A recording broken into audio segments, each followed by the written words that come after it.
All right. It uses more bandwidth because you use the camera also, but only to stream it to Google. All right, From let there, me- Google I have does it. my camera on there now, and I have plenty of bandwidth. That doesn't affect anyone else whether they're on or off. Let me change my shirts then.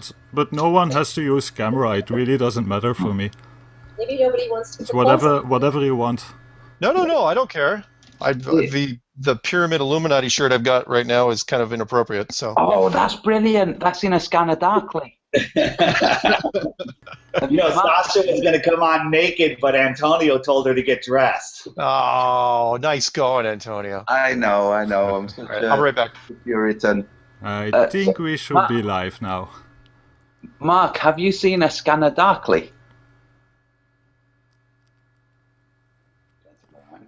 Mark, you're muted. Mark went to take off his Illuminati shirt, and so He should have left it on. He should have left it on.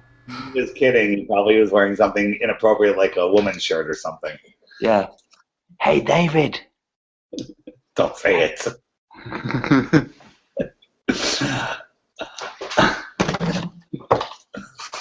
Is that one of the? You gotta wait.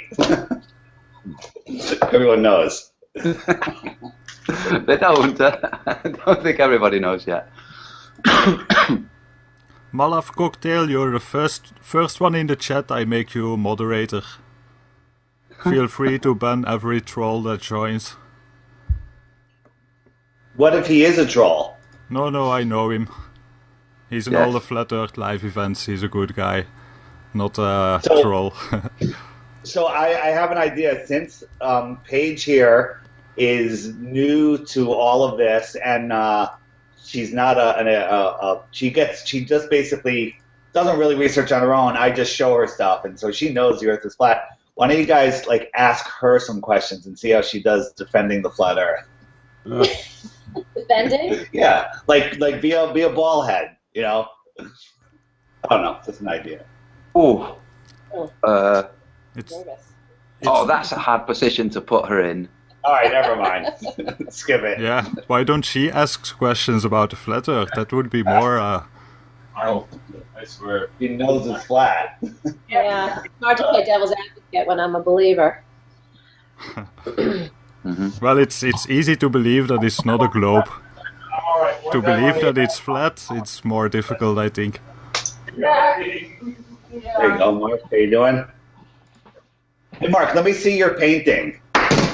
Is it behind you? The one that Zimmerman sent me? Yeah. There you go. Hang on. Why, did you see Patricia's? I saw Patricia's. That's pretty impressive. Yeah. See, there it is. Yeah. Cool. Hers bigger, or was I just seeing an illusion? No, hers was behind her. I don't know, 4 feet behind her. Nice. Some fan that sent one to Mark and sent one to Patricia. Patricia, they're both a little different. Very cool. Thank you. Yeah. I've got the poster version of hers as well. This one's the original though. Very cool. Yeah. Oh, okay, Sasha. And she actually hung it and didn't break it. I'm amazed. Yeah. So, Mark has. I sent him one. who made that You sent it a painting? link? That was made by, I think it's Adam Zimmerman. His father's Joel. I can't remember. It's awesome. Yeah, that's cool. And your background also. Oh, my license plate. It's your yeah, license plate, right? Yeah. yeah. That was fun. I got the license plate. That was easy. That was the easy part. And then a listener. Nice. Yeah, my license plate used to be this right there. That's what it used to be. It's dangerous because now the trolls will recognize you on the highway. Let them come. As long as you don't go under a bridge, you'll be okay. I'm on an island. It's not exactly super easy to get to me. But anyway, so a listener I said, hey, could you take the license plate and blow it up? And so she made a 8-foot by 4-foot banner. So Wow. Nice. I know it's pretty big. So I can go all the way. It's this big. It's That's really awesome. big. It's CGI. It's CGI. like Patricia's cat. CGI. The license is there. It looks green screen, honest to God. It does.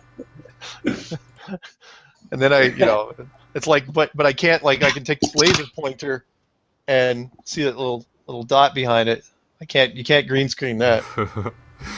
It's bad if you need a laser pointer to prove that you're not on a green screen. I know. Welcome to the flat Earth. Yeah. But well, in some way it makes sense because we say that NASA uses it all the time, so at least we prove that it's real. Yeah. Maybe we should send an email to NASA to use a laser pointer in the ISS. Hey, actually, that's not bad. They make not bad. Family now. I mean, these are super light, so they could take these up to the ISS. They can way take lighter up than a gorilla suit or a guitar. Exactly. It's flat. You get into flat one, it's flat two. There's more people that have done it. Yeah. Hey, did you guys see Jaren's Moonlight video? When did he put it up? I guess today. But basically, he went out, he showed a 5 or 6 degree variation in the moonlight, but then he waited until there was no moon, a new moon, and he did the same thing, and there was very close to the same variation. And he's How do you pull that off? Well, he's saying that it's not. He says that he doesn't know. He says, but he's not leaning towards it being the moonlight being cold. That the air above us is cold or hot, and if you're in the shade, you're insulated from that cold air, or you're insulated from that hot air. To me, that's a very good explanation of what's happening. But he's not showing. He's showing he used the same spots and everything, and it showed the same temperature difference. Oh, but he's using ground. He had a plate on a book on the ground. He used his car, the side of his car, the top of his car. He used the side of the railing, the top of the railing, side of it's in the shade, the top of it's in the moonlight. And even when there was no moonlight, it was warmer, warmer or colder, whatever it was, when you're in the shade at night. So what he's saying is you have a thermal layer, whether it's a cold thermal layer or a hot thermal layer, that's radiating heat or cold on you, and if you put a barrier in between you, like shade during the day, you're cooler, or a barrier in between you, you got that cold, it can't radiate that cold on you, so it's warmer in the shade at night, and that's what he's leaning towards, but again, he's saying, still looking into it, looking for more evidence.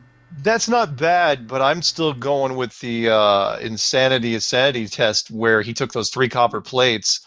One was in shade, one was in moonlight, and one was in magnifying moonlight.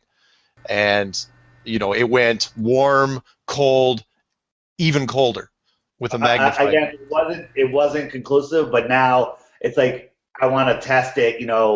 I tried to magnify moonlight during that super moon. I was magnifying. I didn't have a thermal reader, but I was magnifying it on like the most sensitive part of my hand and stuff. My eyes closed. I couldn't, I thought maybe I'd feel some warm, some cold. You'd feel something. I felt nothing, but that's not very scientific. I was about to say, were you sober? Stop. Stop. We have Orphan here. Welcome. Hey, Sasha. Nice to have you here. Can I be rude and jump in even though I don't really know what you guys have covered so far about the movement? We are still trying to figure out what we are doing. Well, I have a thing about the moonlight, and this is something I talked to Mark about, which is, so the sun puts out all spectrum light, and then the story is that the moon reflects that light back to us. And because the moon is absorbing everything but the kind of light on the blue end of the spectrum, and then blue end of the spectrum would be colder light. So I'm just wondering, I don't think it explains all of it, but I'm wondering whether that could be used as an excuse or whether that comes into play at all? That's possibly.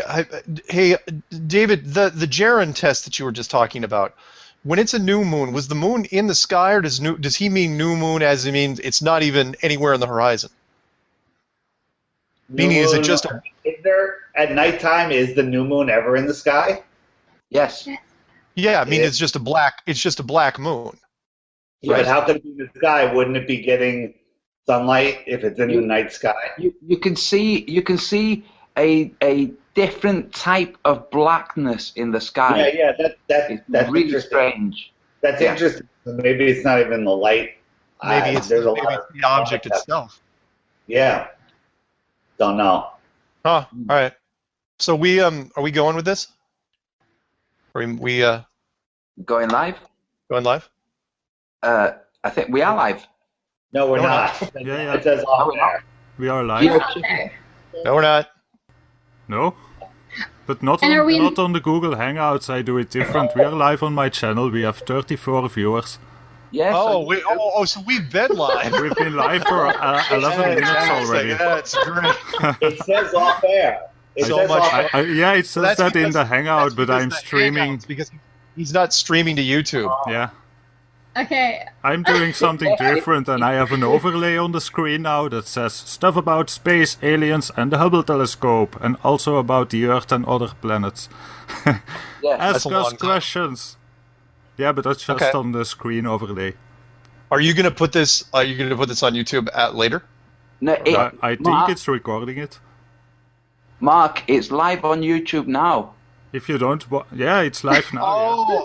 Okay. Yeah, go look on my I get it. channel, you will see it. It's just the way that he's doing it. We're never gonna see the live button. Yep, indeed. Yeah. All right. And we have a chat going too. I'm screen sharing the Hangout and the audio from it. Thank God I didn't start swearing. I was gonna say, thanks for the uncensored warning. Yeah. It's But I told you that I was putting it live, but yeah, you don't see it. All right, here are my top 10 fart jokes. Here we go. Thank God I got dressed properly for this. Anyway, so if people have questions about space, feel free to ask them. I will be happy to answer your questions. I have a question about space. Go ahead.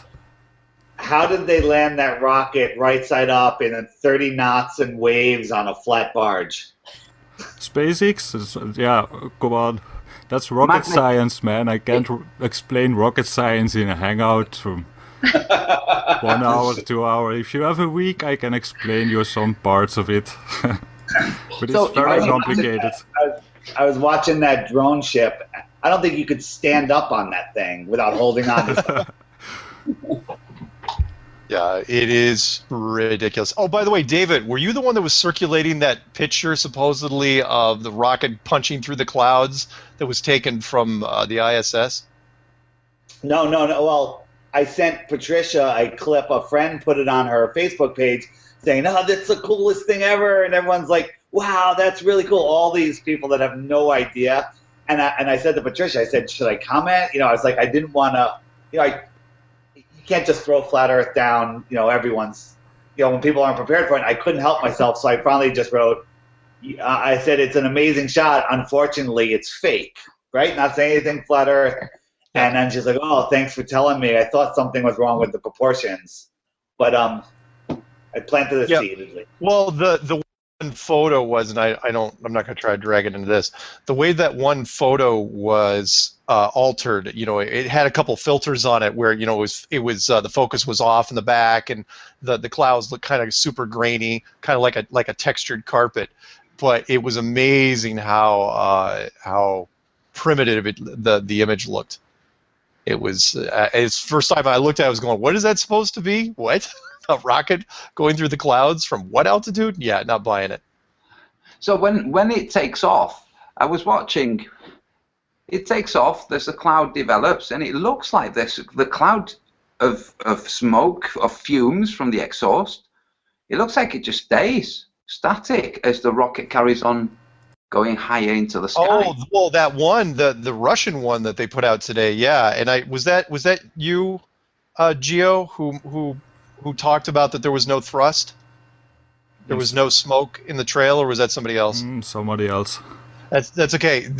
Normally you see a heavy cloud, a heavy smoke cloud follow the rocket up, and in the Russian one, there was nothing. Well, yeah, not that one. That one, that's the photo I'm talking about. That's the one that everyone was saying it's the coolest thing ever. Yeah. I mean, one, if that is a real something shooting into the sky, which I seriously doubt it is, That's taken from like maybe 30,000 feet, 40,000 feet, maybe 50. Yeah. You know, it's not from the. No, you see that done with some old timey photos, like from the 1800s, early 1900s. That particular effect that they're using, where you take the foreground and the very, very back, you take them out of focus, and then you grain up some of the rest of it. But how they kind of make it is it's kind of like a simulated 3D stereoscopic way of doing it. But you notice like the shadow of the contrail is super defined, and which it wouldn't be. And it's also the pigmentation of the blue is too deep. Yeah. And it looks like it's just the shuttle. There's like the main rocket is gone. Or maybe it's still supposedly on. I mean, it's all off. Yeah, it looks like you're looking at something it's microscopic by design. I've never seen.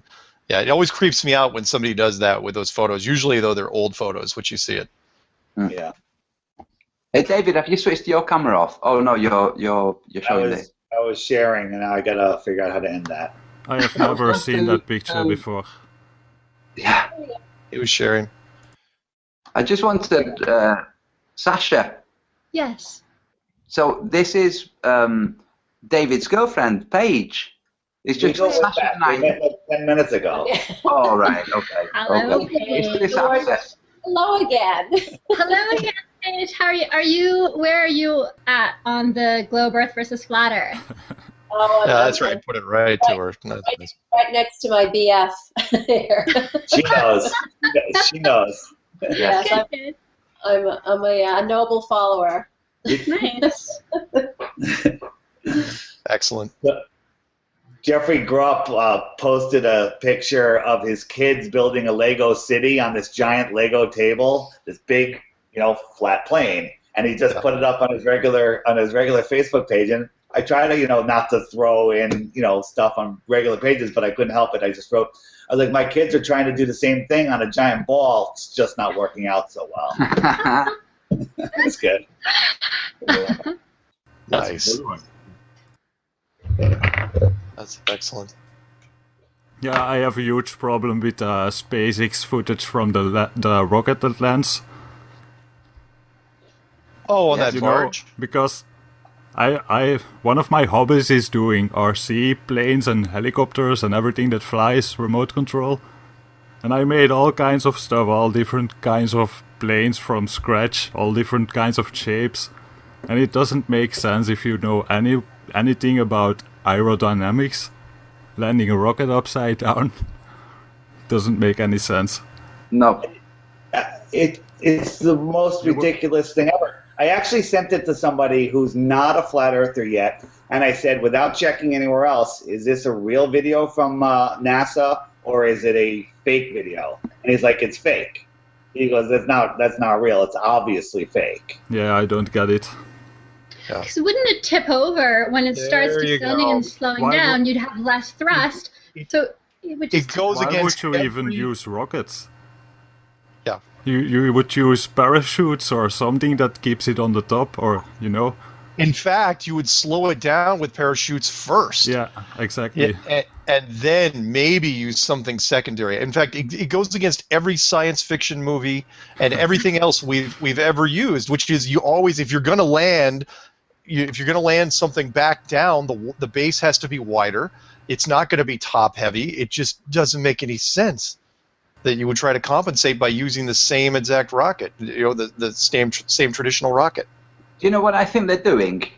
Okay, they, in inverted commas, with the Pentagon strike, there was actually somebody who went on TV who said that they watched the plane go in through the door and the wings folded back.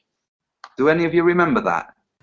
That's the official story, but yes. That person was lying. Yes, absolutely, because the wings will have been traveling at 500 miles an hour in one direction and in an instant 500 miles an hour back. So it's just completely impossible. But that story was just basically laughing at people's lack of intelligence. And I think that's what they're doing with this. They're just laughing at people's lack of intelligence. That I agree. Am I presenting? Can you guys see this? Yes. Yeah. Yeah. Yeah, I see it. I mean, it's with these people. Now, do they really have people there that are watching a big screen clapping, or is that just all people in it and green screen?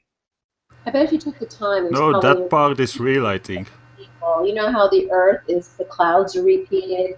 Oh, in the photograph. She's saying that it's green screen. It's probably green screen. I mean, you can probably, if you study it, probably see a repeat of certain people during maybe certain things. How is that? I mean, look how windy it is too. That's blowing like 30 knots out there. Yeah. You couldn't even stand up on that thing. It would And how tip far, over. How far offshore is that supposed to be? Yep. And let me throw another one in there. Why are they landing on a barge nowadays when all the human capsules are landing on dirt somewhere in Russia? Why do we even do sea stuff anymore if it's perfectly safe to land on hard dirt now? I guess the reason is because they don't want anybody near it. Exactly. Yeah. And why do they need blankets while they are wearing a spacesuit? Yeah, when they come out, they wrap them in blankets, but meanwhile, the spacesuit works perfectly fine in space. Yep. Well, who was the girl who did the video about the zippers? Yeah, I remember seeing that one, yeah. But I don't remember who made it. So she was saying how the astronaut suits have zippers. Now I was thinking if the zippers are very well made, maybe with the water pressure that would work in their swimming pool, but that just wouldn't work in a vacuum, which is the point that she was making. I think was quite right. Yep, Yeah. that's the older suits, yeah. That would never work in a vacuum, a zipper. So is there a resistance forming where we can find someone to represent the flat earthers and get a legitimate satellite or rocket into space and take a legitimate picture of the Earth so that, I mean, without getting shot down or getting killed in the process? I mean, that seems to be, the only thing that's going to really sway people to the truth is proof. Well, it looks like the highest that it's possible to go is about 85 miles. Yeah. Mm-hmm. It looks That's like that's the limit of height. Somebody sent a rocket up to get the world rocket for the world record for the highest ever private rocket launch, and it just stops. It's traveling up and it just suddenly stops. And to get something high enough to be able to properly establish that there's South America and there's Africa, I don't think it's possible to get that high up. I don't think you'll be able to capture that. Because there's this dome over us, as is suspected, or is it because that at that level the missiles take it out, or the bays take it out? It's some force of some type, some energy, some barrier, whether that's energetic barrier or I don't know. If you Go ahead, Mark. no, go ahead. Okay, so I think even if you did manage to get a rocket up there and not have authorities shoot it down, I don't think that it would work as proof, because people don't believe because they see the one clip from NASA. People believe because there's this whole structure around it and they've been taught. It's a religious belief. So if you were to do that and put it online and say, look, the flat earthers got money together, they sent this rocket and they show a flat earth, people would just say CGI, because it doesn't matter if you come up with one convincing proof. People will just discount it in the same way that people continue to believe that rocket just landed vertically from where it took off. It's that same kind of thinking. People are just going along with their religious belief in science and in rocket space. So there's no point in spending, I think, the money and the resources to try to get a rocket into space that'll get shot down, because I don't think it'll be convincing to people who don't want to buy into an alternative theory. I think. What do you guys think would be? What could NASA do to prove it to us? To prove that it's flat to us? No, to prove that they're up in space. They're Forget trying. that the Earth isn't a ball. Just prove that they're in space. They are trying. I don't think they have any interest in doing that. Why would they? Did anybody happen to see the UFO Congress about a year ago, where they got some old congressmen, and all these people are going to go get the Congress to admit there was UFOs. And I mean, they got 50 years worth of research and 40 people that are reputable, and they got laughed out of Washington. What do you think would happen to us? Conk, what is wrong with you? Your NADA logo is not behind you. You need to promote NADA, man. Yes. Your NADA logo. You look like thingy there. You look like a scientist today. That's good. Are you trying to tell me you want to see my buddy? Who's that? I'm Marcus Aurelius tonight. David, just in response to David's question, I think for NASA to prove it to me, they'd have to show me the physics and the math for all the other facts or theories that rely on a globe Earth. So for me, it wouldn't be enough for NASA to show me a video that's convincing. I would need to see, okay, well, how do all these other things that I've discovered don't work on a globe Earth? How does that work in your model? And I think that that's what's missing. Mm. Do you all know my video about the rocket hitting the dome? Yes. It's my most famous video. Yeah. Was that the one shot up in Arizona? It was the GoFast 2014 rocket. They claim it's the rocket that reached the highest altitude, or the amateur rocket that reached the highest altitude ever. It was around 70 miles. Yes. But the strange thing with the rocket is, all of a sudden, it stops. Like it's going up, it's turning, rotating, and then all of a sudden it stops and it makes a noise, and then it starts to descend again. And I don't think it hits the dome. I think it's some a range of increasingly dense electromagnetic waves, but it stops like it has hit quicksand or something like this. It stops. That's how it sounds and suddenly, looks. Like instantaneously. That's how it stops, but it doesn't crumple. It doesn't, it's still transmitting the image. It's bizarre. I had the video up for months and months, and I got thousands of comments. And I only got one reasonable explanation, and that's some sort of yo-yo D-spin system, and some sort of system they use for rockets to make it stop spinning. But then if you look at it closely, I don't know, because it also seems that it stops gaining altitude. It looks like it's still going up. It does. It's not just that it stops spinning, it stops its elevation. And they have been fighting and fighting to make me get a video, or make me take the video offline. It's suspicious. Yes. But going back to your question, David, maybe if they took a fleet of high-altitude planes with a group of flat earthers on these planes, with all our cameras, to get as close as they can to the ISS, where we could see the ISS with our naked eye and take pictures, then maybe then we would accept that there's an ISS up there. You'd still be seeing it through a window. You'd still be seeing it through a special space window that slightly distorts the image. So you still wouldn't know if you're seeing the real ISS in real space, or if you're seeing an image projected on your window. Yes. And I think that their technology is so great. So that's why I was saying, I don't think an image, even if you think you're seeing it with your own eyes, I think I would need to see, because there's so many calculations that we've started discovering the flat Earth that just don't work on a globe Earth, right? There are all these discrepancies in the underlying understanding of related things, related science. So it's not enough to show you a picture. You have to say, well, what about the sun, the distance to the sun, these different effects of the sun, right? I don't know. Yes. Show.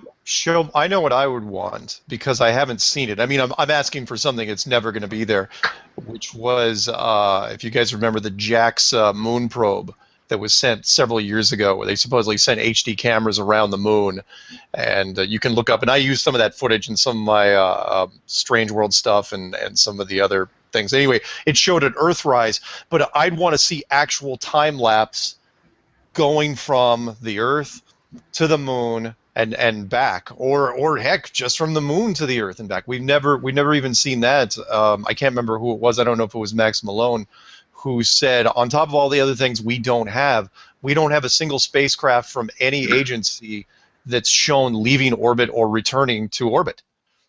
Yeah. You know, it cuts out. In fact, even the I don't remember who I sent it to. Or somebody sent me a video from, oh geez, it was late 90s, early 2000s, where there was a probe that was supposedly on its way to Mars, and it gets up at about 40 miles, and you know, it's looking the rear view in the mirror, you know, down at Earth, and you're thinking, holy smokes, we actually might see something, right? And all of a sudden it stops and it starts falling, and then Mission Control mentions that, oh yeah, by the way, the camera was on the second stage and it had to fall with the second stage, and the probe's going to continue from this point forward. I was going, really? And so this is a trick they've been using for a long time. I think the best avenues for... Sorry, go on. I was going to say that I think the best avenue for helping people to wrap their heads around the flat Earth and the lack of globe is by exposing the peripherals. So the hoaxes, the vaccines, the fluoride, all of the other areas of life in which authority have told us something that is the opposite to the truth. When more people get to understand, like Gaddafi, for instance, the range of things that we've been told that are false, eventually all the 9/11 truthers and vaccination truthers, all these guys will eventually become flat earthers. They would just takes some longer than others. Don't try to link those 9/11 crazies to flat Earth. They'll discredit us. Nice. But yes, I think that's the best way. Oh, Nathan Oakley, sorry. A simple thing for me would be get a live video chat like they do with news shows all the time with the guys on the space station. You know, all right, and let me say, all right, now float up to the ceiling. You know, all right, now grab that camera and point it out the window. You notice that when they ever go up, they never go and point out the window. They always go up and show another astronaut filming out the window. They don't show what's out the window. Yeah. So go, you know, do a 360, turn around. Let me see the fourth wall. You know. Yep. Little plug for you, Nathan. I mean, not Nathan. Antonio. Mark. Yes. And that's it. I mean, show me the Earth. Tell me where you are. You know, show me float around for 5 minutes. That's it. Without any edits. And if they can't do that, and that wouldn't even cost anything to do. Yeah, and it's funny because the European Space Agency now is releasing 360 degrees views from the International Space Station. Easily done. But then it's just, that's it. It's just a still. It's not a video. Yeah. Oh, yeah, stills don't count. What about getting a billboard, renting a billboard and just saying the Earth is flat, like on a main highway? It would probably cost you maybe $5,000 for maybe a month, I don't know, to advertise of it. Get it done, Antonio. Yes. Just propaganda. Just get it out there. Get in people's faces. A lot of people just, they say, eventually someone will do something like that. A lot of people keep waking up every day. Right?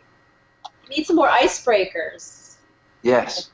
Somebody did a big graffiti on the seawall. Was it a seawall or something? Or they wrote flat Earth? Yeah, I've got that picture. Hang on. It's how do I share again? On the top left, the green arrow. Okay, open up the picture first, and then the green arrow. Okay, give me a sec. Let me try this. I've never done this before. So we gotta get it pumped up. The t-shirts work, you know. But you gotta get like billboards, maybe size of buildings. Yes. Then we get to the movie level. Then we get to bumper stickers, license plates. See that? We got our marketing managers. There you go. Yes. There you go. You guys can see this, or can't you? Yeah, we can see it. Click the Only little when you arrow talk. on the left-hand corner of your icon mark. I presented it. We can see it. Everybody get it on their butt. Tap flat Earth tattoo on their butt. So that's those letters are 6 feet high, and that's out in Somerset, England. Yes. Now, do you want to hear something crazy? You know how all the synchronicities just kind of really kick in when you get it. Yeah. So this happened this was done. Usually these are done at night time. This was done on the night that Nathan, me, and Sasha were talking, and I just mentioned about how things need to happen, not, you know, people graffitiing on a wall, but, and then that night, somebody put this on a wall. And I don't think it was somebody, I mean, it might have been somebody that was listening to us, but it might not, you know, there's no way of knowing. It's just the collective unconscious. Yeah, I'd love to know who did it. Yeah. I wonder if we know them. Of course, they can't come out publicly necessarily and say it, but still. Do you know, in the UK, you can burgle 3 houses and be caught for all 3. If you burgle a 4th house, you then go to jail for 12 weeks. You're let go 3 times. Okay? How does that work? Now, if you're caught once graffitiing, you don't even go to court. You are sent away for 12 weeks. Huh. Once caught graffitiing, that's it. Jail for 12 weeks. Wow. Whoa. Yeah. So the writing on the wall. One thing I think is interesting is that I think the people that are in the Flat Earth movement now, people like us, we're people that are very persuaded by truth. And so we want proof, we want to be able to examine it and think about it, and we actually use critical thinking skills. I don't think we're representative of the majority of human beings. And so I think that the people that we're trying to convince, they don't care about facts and figures and proof, because that's not what sways them. They care about what everybody else around them believes. They care about what they're told to believe, not even what they're told to think is true, just believe is true. And so I think that we're going to be maybe missing an opportunity if we tackle this by trying to present arguments and rational reasoning. That's not what convinces people. If you've ever argued with someone who's from a different political stance than you are, you know that it doesn't matter what rational arguments you bring. They're just so solidly in their own religious kind of belief about their political position. And so I think with the Flat Earth, we're trying to convince people like us, but those people are already kind of joining the movement. If you want this to explode and get really big, you need to start thinking about your target audience. These are, I don't want to use the word sheeple, but these are people that are persuaded by different things than we're persuaded by. So that's why Antonio and Nathan and I talked about propaganda in Nathan's Fourth Wall Mechanics YouTube video, because that's what it takes. It takes the persuasion of belief. That's my insight. Yes. So, Sasha, you shared on Facebook a lovely, sexy bum with some information about the doctors who have been found murdered after exposing the cancer link to vaccines. Yeah, and I'd like to talk about that because I was wrong in our conversation. So I shared the image to show how and why I was wrong. Yes. We talked about using propaganda that we see the globalists use that work, right? And they use sexy images and people just buy into that. But we can't destroy our own integrity and still expect to have integrity as a movement. So everyone is sharing this meme of vaccination, pretending that somehow that's getting the anti-vaccination message out, and it's just a woman being presented as a sex object to be taken from behind, and that doesn't help us to show women as sex objects that are just there for your pleasure, for your taking, that she's not even a human being, she's not a person, she's just a thing that you can own. What? Speak for yourself. No, but woman. Us, we. Sasha, what you're saying is really valid. So how about using, like I commented, chocolate or ice cream? The main thing is to get the idea out, because what happens down the road is somebody will be in a cafe or eavesdropping on somebody else talking about vaccines and cancer, and they will not remember that they saw a picture of a cupcake with lovely frosting and information about it. They will not remember that. They will just remember that they read about it somewhere, and they might even join in on the conversation. That's why the propaganda is used with the sex. People pay up the attention to the sexiness. That's where they're focused, but the information goes in anyway. So it doesn't have to be sex. It can be chocolate, ice cream, puppies, rainbows, beautiful sunsets, anything that draws the spectator. The information goes in anyway. So I say, let's do that. Yeah. Hey, the perpetrator of that. Wait. Pauze. Welkom, Nathan. Nathan, We have Nathan OP. Hey, Nathan. How you doing? Welcome to Nathan. my space show. yeah, my partner in crime. Nathan, we voted, and we think it's you that did the flat Earth on the seawall, the big white flat Earth. It was me. We're pretty sure. No, it's too far away. Definitely me. Antonio already took blame. How you doing, Nathan? Yeah, not bad. Pretty tired. Your volume's pretty low. Pretty low. I'll get a bit Yeah. closer. It's because I'm on my rubbishy phone, because it's a bit impromptu. Is that better? Yeah. Yep. All I can do is get closer. So here's the whole panel. David's here with his girlfriend, who's also a flat earther. Hello, David's girlfriend, who's Oh. just left. Strange. What happened there? Oh, They will probably reconnect. I caught the tail end of that last conversation. I heard the word sex, and suddenly my ears pricked, of course. What were you talking about? I don't. you know, on the mechanics of the fourth wall, we for at one stage. Hey, David. She was shy. I was like, you hit the wrong button. Don't listen to it.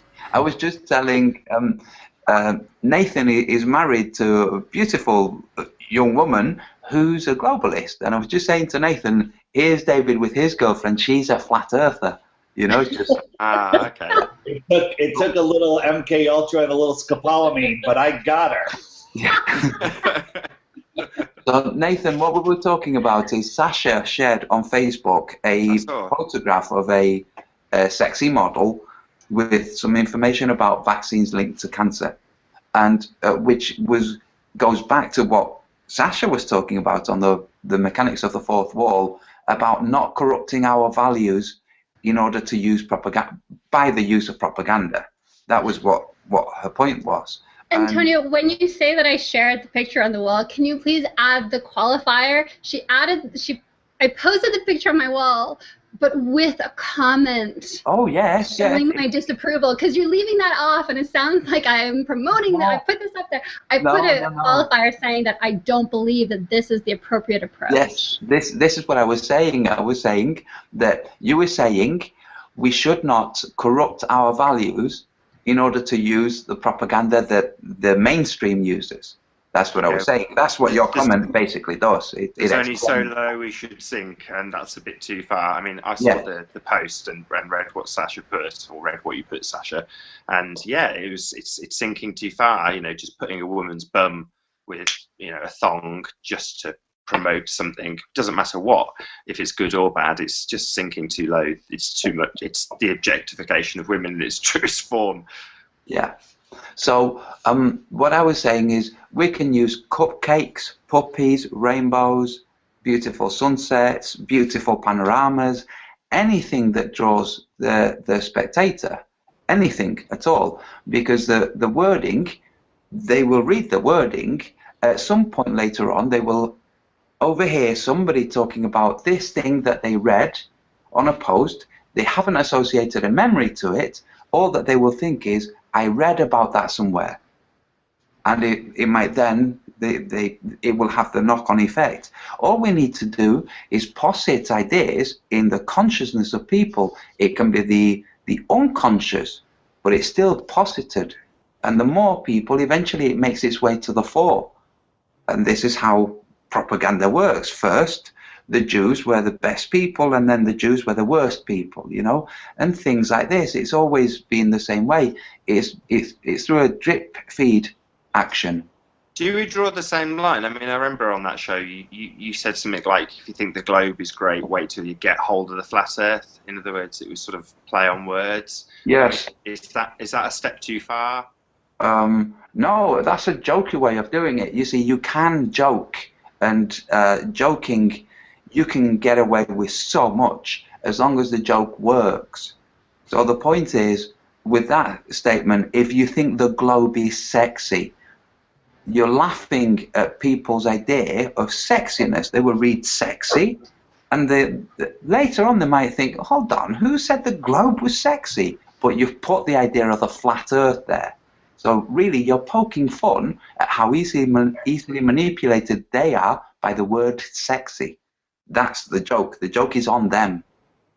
May I have 30 seconds? Yes. 30 seconds, please. Go ahead, yeah. Kong has an important message, probably. Okay.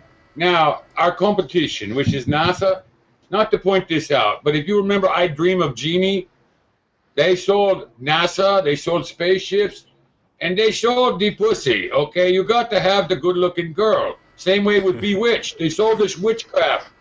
Yeah, she's hot, Elizabeth Montgomery. They didn't have a picture of an apple saying, oh, be a witch, so you're not an apple.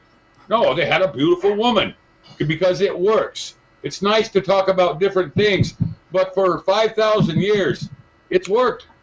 That's all. There are other things that work.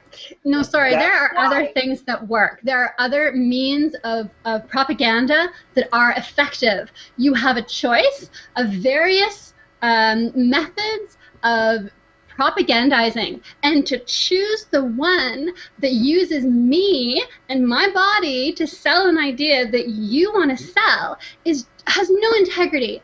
And if that's what the flat earth is being represented by, the girls want to get paid. They do it for a paycheck, and that's why they do it. No, that's not why they do it. They do it because they've been sold the idea by society that they don't have value, that their value rests in their sexuality, and they're made to feel that that's the only thing that they have to offer in exchange for money, in exchange for admiration, in exchange for attention. And to maintain and support that system, I'm getting all riled up. I'm sorry, but to propagate that idea, to tell people I'm going to pay you so I can use your body to sell my idea, because you're okay with it. Well, why is she okay with it? She's okay with it because she's been raised in a culture that tells her that that's all she's worth.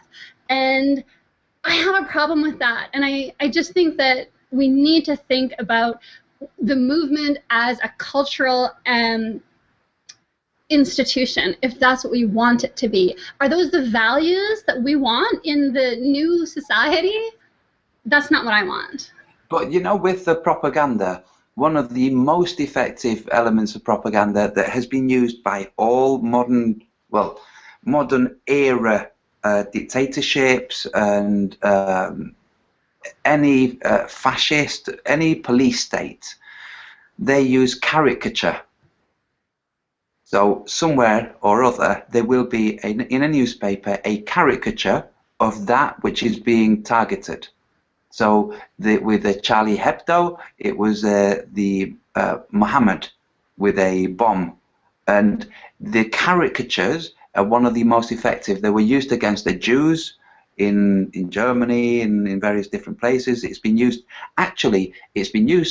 against the Jews as a counter propaganda by Jews. Jewish people, the Jewish mentality is very, very capable of accommodating itself. And they have used caricatures that have been drawn by Jewish artists to say, look at how easily you're made to hate the Jews. You know? So caricature can be used very, very cleverly. I'm just not a very good caricaturist because once you start drawing in caricatures, you start seeing the features exaggerated in people, and it takes a long time to get out of that. It's not nice. So, but if anybody knows any characters... Sasha, a quick question. When is it acceptable? I mean, there's obviously a desire for men to see... Let's forget the context, so forget the message that was on that picture that you showed.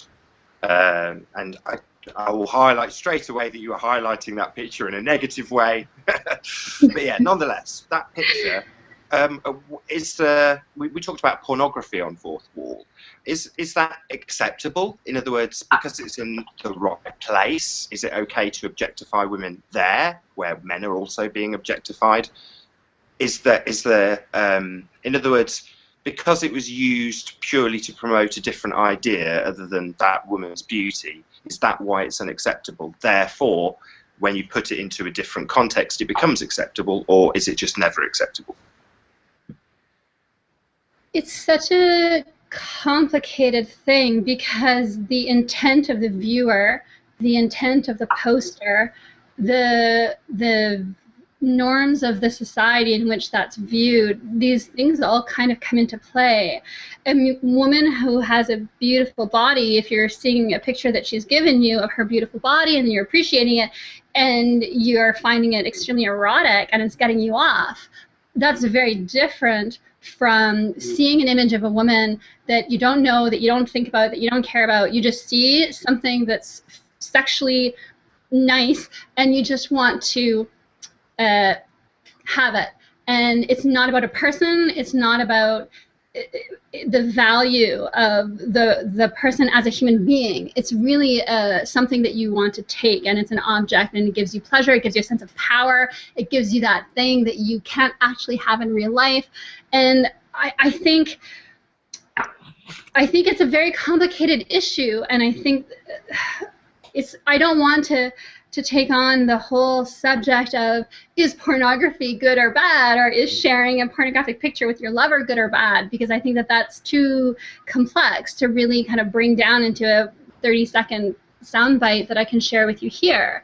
But I think that to dismiss all of that, to try to just say, let's not worry about it, this works and let's use it, I think that's problematic. There's a problem also with your stance, which is,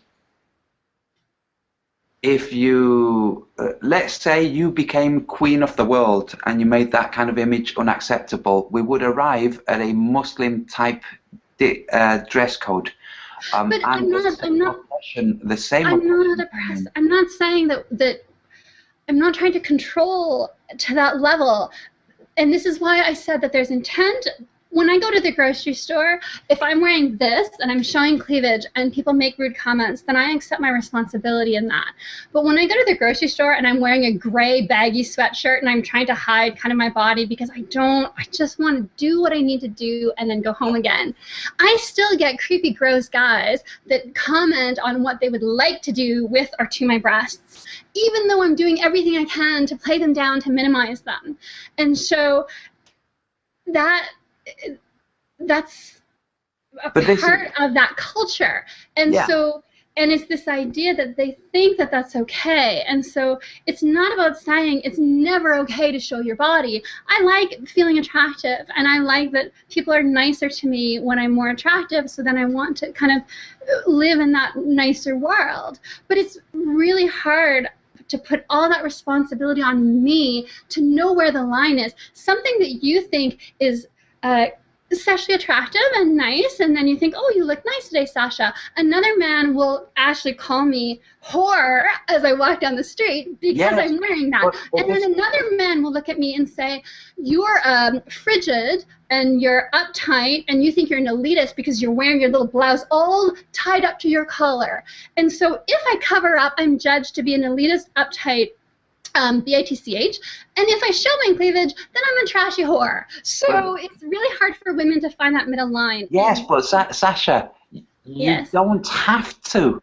I do, because I want to be able to interact with society in a way that I feel valued and attractive, because we all want that. I'm going off on a rant. I apologize. I'm in a weird mood today because of that whole Facebook thing this morning, so I would like to apologize to everyone on the panel and to the audience that I'm going off on a weird, crazy rant. Don't worry about it. You're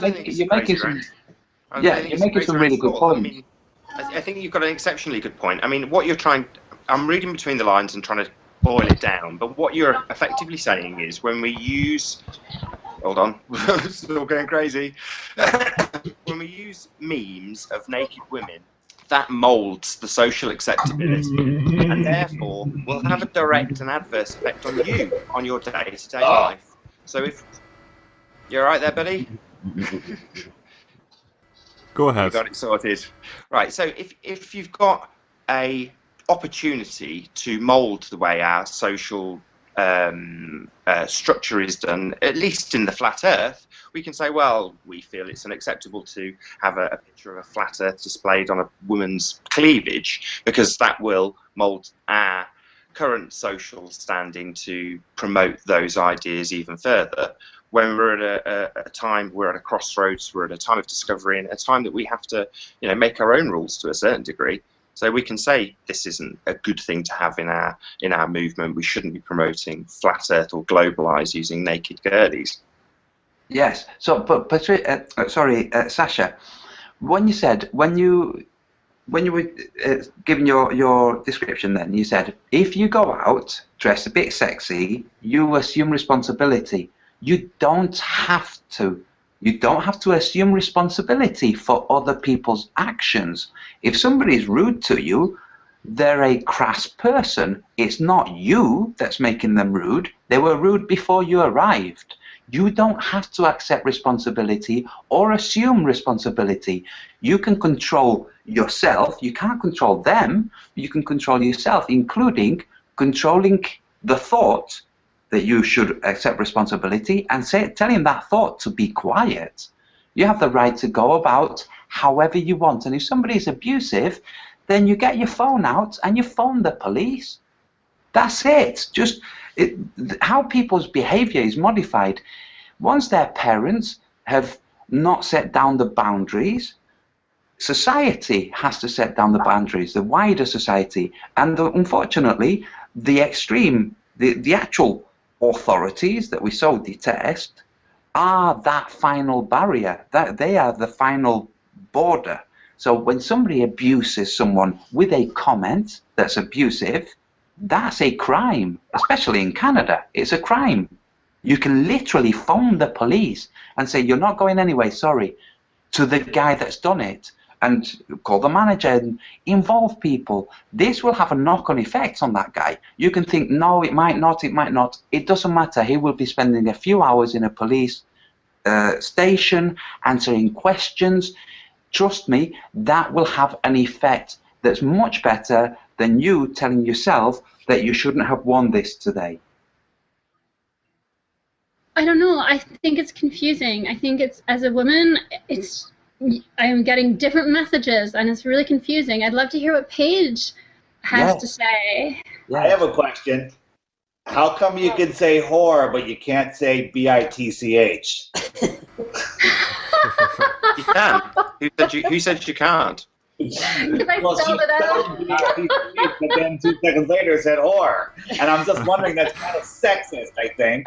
And, in the spirit of the flat Earth being flat-chested, I can't really empathize with what you have experienced. Actually, but I understand where you're coming from. I'm right there with Antonio that, people have bad attitudes and are miserable, and if you react to them and become miserable or nasty back, you've just become just like them. They have a bad attitude, that's their problem. Don't make it your problem. Yeah.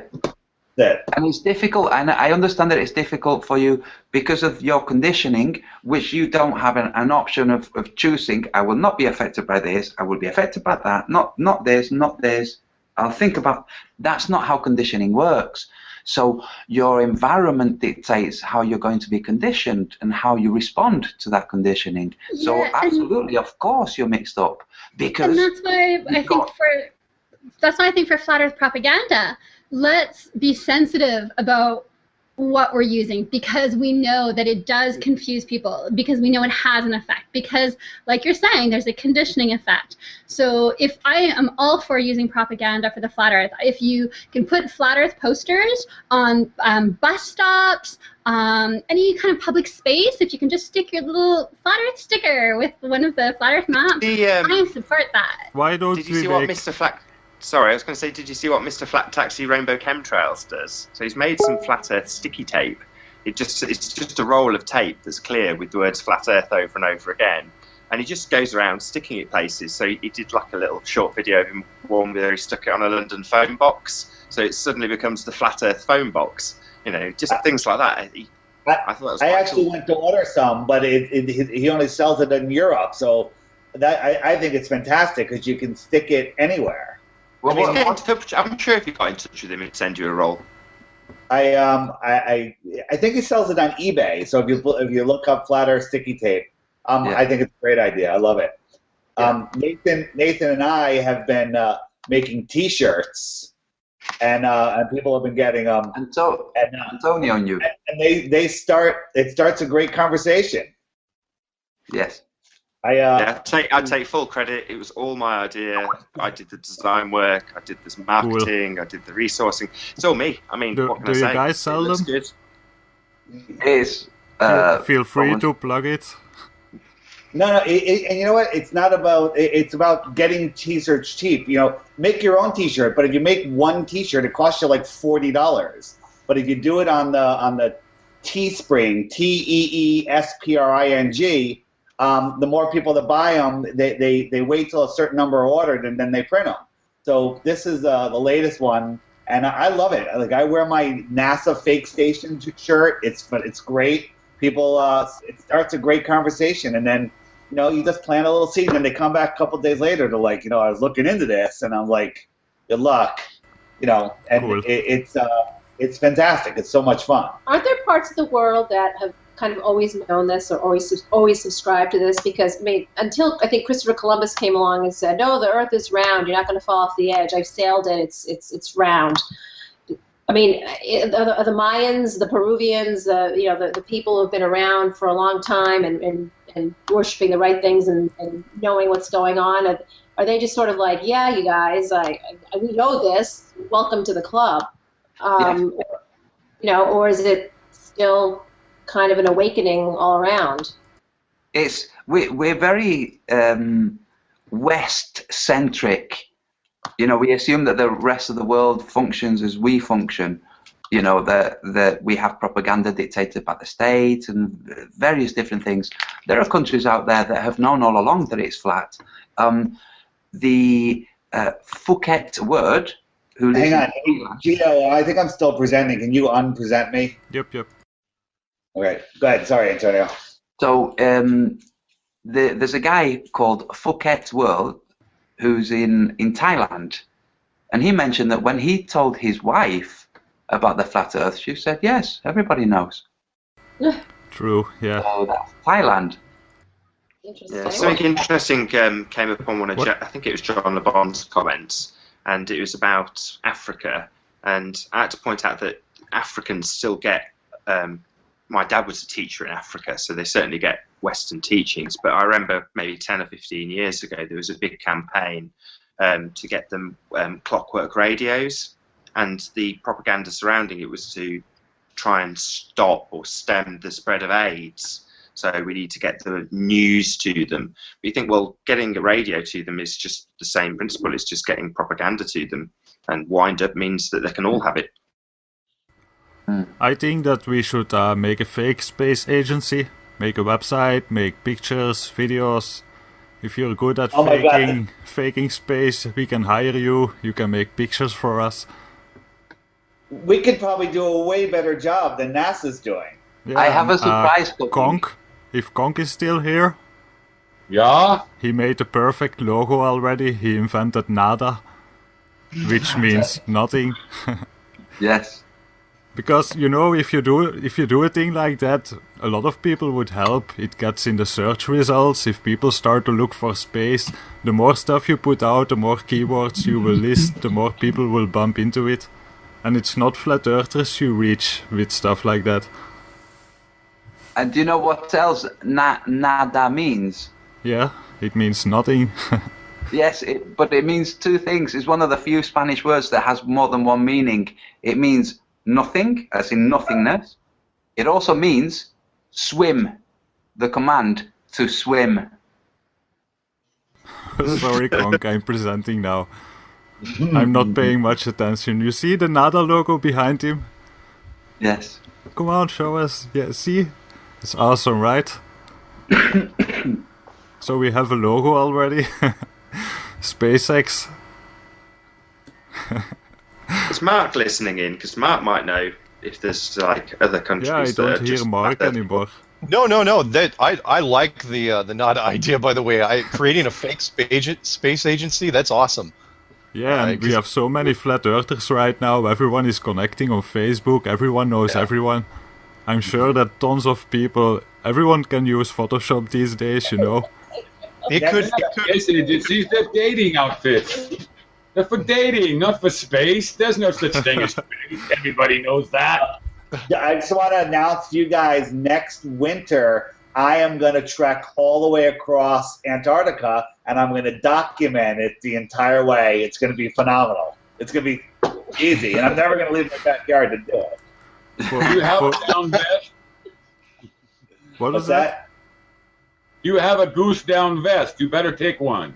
That's all I need. Goose down vest, some water, a tent so I can take some pictures of myself inside the tent. And I'll just stand out in the snow, take another picture of myself, and I'll show you my compass. Oh, I get it. I mean, they could do a much better job than the crap one that the guy that supposedly died when he was almost there, but now he's dead. Yeah. I can make a ceremonial South Pole. Kind of like all the rich guys that shoot rockets up in the air for a couple of years. They're going to take people up for $100,000 a pop, but all of a sudden you don't hear nothing for a long time. Then there's a new guy going to do the same thing, and then guess what? Oh, he's kind of going by the wayside too. So now we got a bunch of guys with nickels in their pockets talking about building a rocket. Yeah, many of those companies showed up in the last 10 years. Like the Mars One mission, people could sign up to go to Mars, pay like $50, and then 100,000 people sign up, and then you hear nothing anymore about it. Yes. I'm sorry, I walked into the wrong place. I thought I was in a flat Earth meeting. I did not know it was... No, it's about space. It's still about space. Don't worry. You can stay. Yeah, we had a mission. I feel like she touched my mind inappropriately. Yeah, I was going to say we had the Beagle, didn't we, that we sent over to Mars, and it crash landed there, and that was the end of that. But that's space agencies. Now you have companies that show up out of nowhere. I made a video about the Mars One mission, and I looked into that company. It was like 1 year old when they started the mission. It's a totally new company, and it's run by 4 guys. And they take millions in money for promise. They promise something that is 10 years in the future. They take millions in profits, and then you hear nothing anymore about them. With SpaceX, I was kind of thinking, Elon is obviously, he has all this money. So I suspect that one of his aims is just to buy influence with the different governments or with the US government, because now he has maybe the evidence of the flat Earth, so he can probably use that for leverage, right? Could be so, yeah.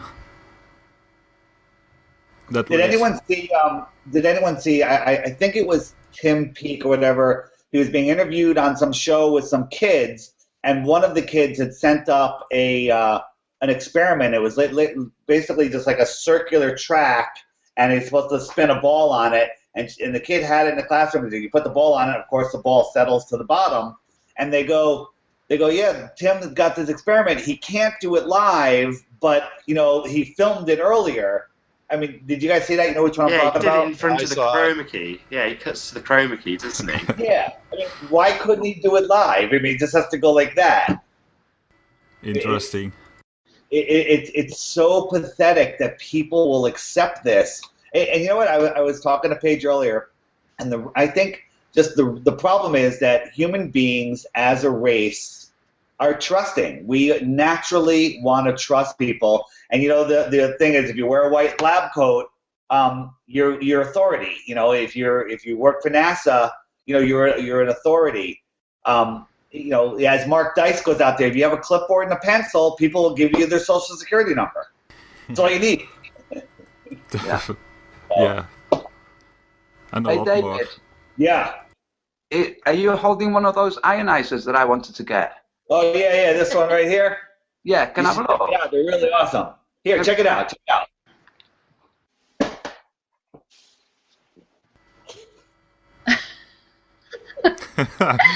That's really cool.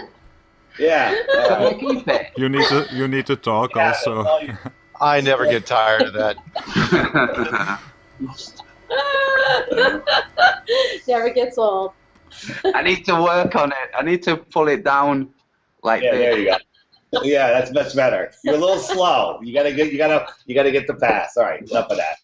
Cool. In Skype, you can see it in 2 windows at the same time. It's difficult in the Hangouts. Yeah. So I think Bob from Globebusters is in the chat, or at least he's watching. I just wanted to say, hey Bob, how are you doing? Cool. Hey, Bob. If anyone wants to join, just ask me in the chat. And the moderators are doing an awesome job because I don't see any trolls, which is pretty weird. Yeah. It's Malaf Cocktail. Yeah, I made a bunch of people moderator. But I also don't see bans, so I don't think the trolls showed up today. Which is sad. Stock Jockey is asking if that was CGI that we just did. I don't trust it. It's in my own Hangout and I don't trust it, so it probably is. Hey, I have a surprise for all of you. This week I'm doing a video, a special video. So it will be ready soon. But I mean a special video. An expensive video. Antonio, give me my thing back. Okay. Give me my thing back. I need it back. Okay. Pass it to me. Give it to me. I need it now. Thank you. Yeah. Thank you. There you go. A little too soon. All right. We're done. We're done. That's the last time, everybody. Thank you. We'll be here all night. Tip your waitresses. That's it? That's all you're going to tell us about the video? That it's going to be special and expensive? Yes. Yeah, continue. But I think I know, you told me already. Yes. Was that in private? Well, beans, Antonio. Maybe give us a bit more. Whet our appetite a little bit more than that. Come on. Okay. This week, I will be going to the moon. Awesome. So, yeah. And no, really, it's, what it is I have a group of friends who have a video production company. And they have a job which involves green screen. And they're globalists, but they're some of my closest friends. So they said to me, look, seeing as though we're going to be setting up the green screen for these clients, why don't we come and do a video of whatever you want? So, and it's free, you know. I just want to put it out there for all the people who think that we are all making a fortune from the flat earth, for all of those people, so that they'll think, look at how much money they're making. That must have cost a fortune. But also, it'll show, you know, that NASA can do it on the cheap. You know, it doesn't have to cost billions of dollars to actually produce it. I will be wearing this. I won't be in a spacesuit, you know. So, yeah, that saved you a few quid. You can use a tinfoil hat. Yes. Oh, yes, I will. For the radiation. Yeah, indeed. Yeah. So, we're also going to do some bloopers for the end of the video. We've already planned them, you know, so they're not going to be bloopers. But yeah, including me doing when Tim Peake turns over in the air. We're going to film that, but it's going to be me on the floor on a green sheet, turning over, all awkward. But I don't want to say any more. Yeah. You know, any new flat Earth news, Mark? You're normally got your finger on the flat Earth pulse. What's new? I don't know what to tell you at the moment. I just uploaded my last interview with another podcast, and I scour it every day. Today's not too interesting. What was the video? No, it was just me doing somebody else had interviewed me, so it wasn't anything super great. I've just been kind of looking and seeing who's been sticking out lately. What I've really been doing, other than of course try to do subject matter experts, is see who's out there with big hit counts, kind of like what you guys were saying, people that aren't into flat Earth, that are addressing flat Earth. And it's amazing who's getting, where these little pockets of hits come from, like that girl Sasha and I were talking about, that young girl, I think she was maybe 12, who does parody videos, and she said, the Earth is flat, and she had like 90,000 subscribers, which isn't terrible.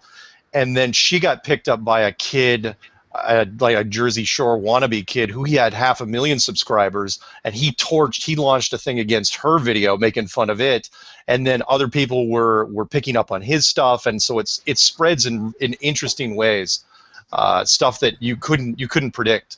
So that's been the traction over the last, I don't know, 3 or 4 days, which has been fascinating. So he's getting a lot of hits, and it's, again, that's what I've really been kind of looking at, just the little pockets. Kind of like when the Neil deGrasse Tyson BOB thing happened, I've spent a good 2 weeks going through all the music people that were covering the BOB thing, from podcasts that were ranging anywhere from 30,000 subscribers up to like 5 million subscribers, and going into them and just rubber stamping it, but making sure that people knew that we were there.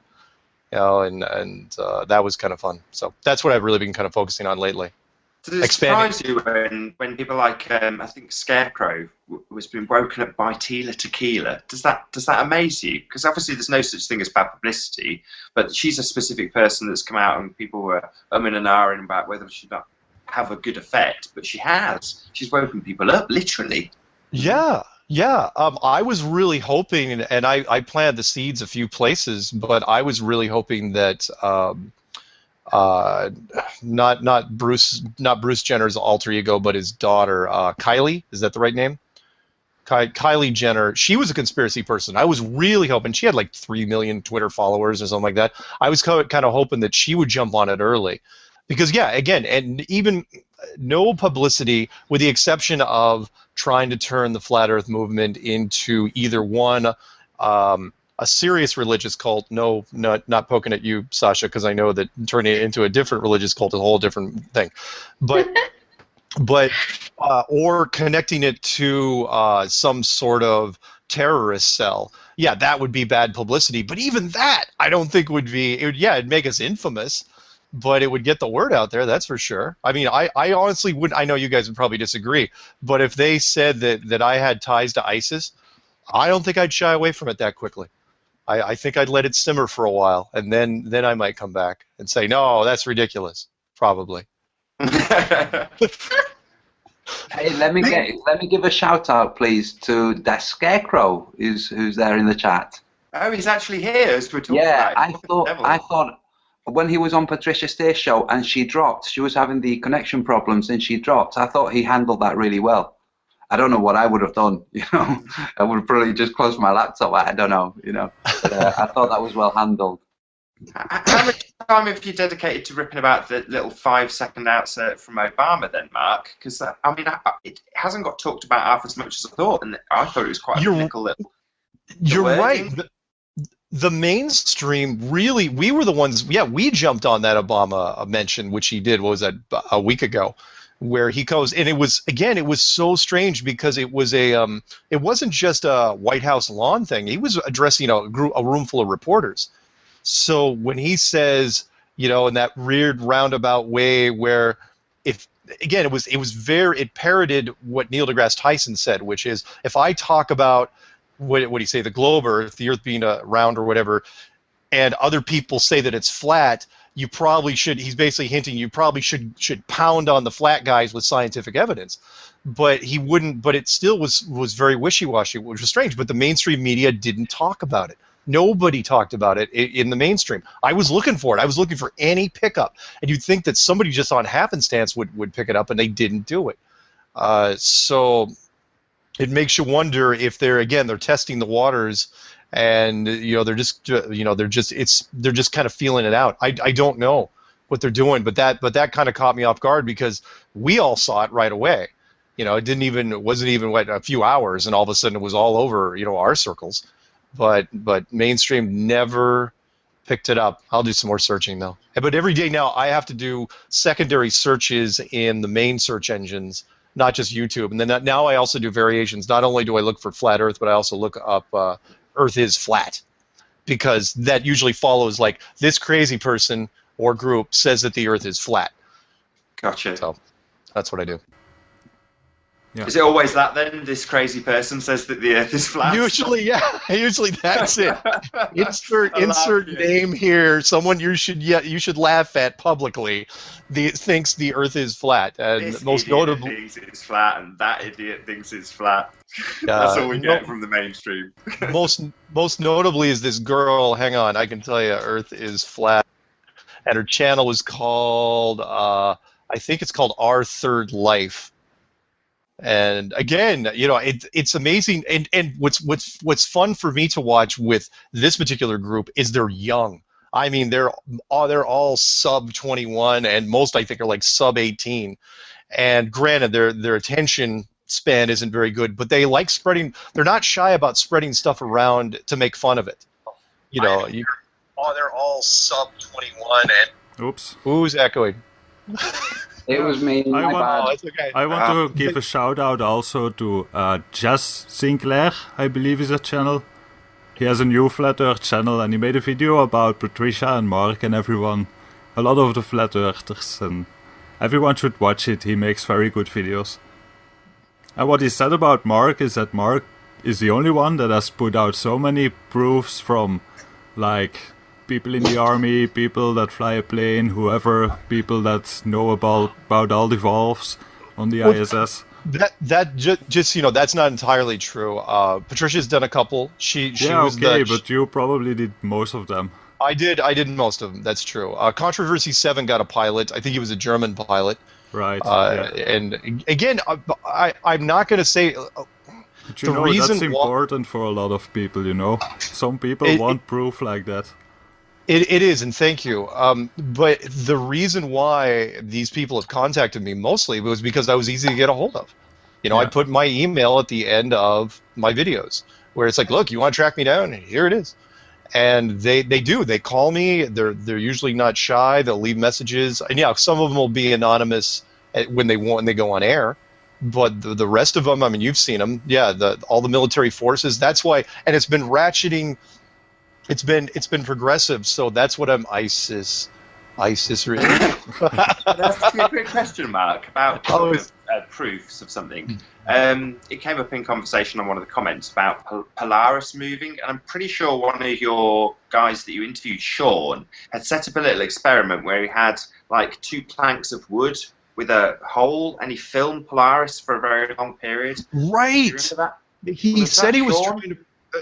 Sean McCrary. He was literally the first testimony subject matter expert that I got from the United States Navy. He was the missile instructor, the guy that did the very clever thing. So to validate, I loved what Sean did, where not only did he come out and talk about it, but he just to verify himself, he filmed himself flying to his ship, via helicopter, and then filmed himself in a Sparrow missile training room, which I've never even seen before. I don't think most people have seen what the inside of I was thinking, geez, he could get in trouble for that.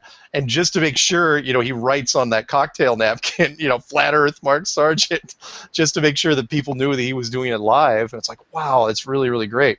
But he did an experiment where, for months, he did a big time lapse where he had fashioned a camera and he was shooting the Polaris, the Polestar.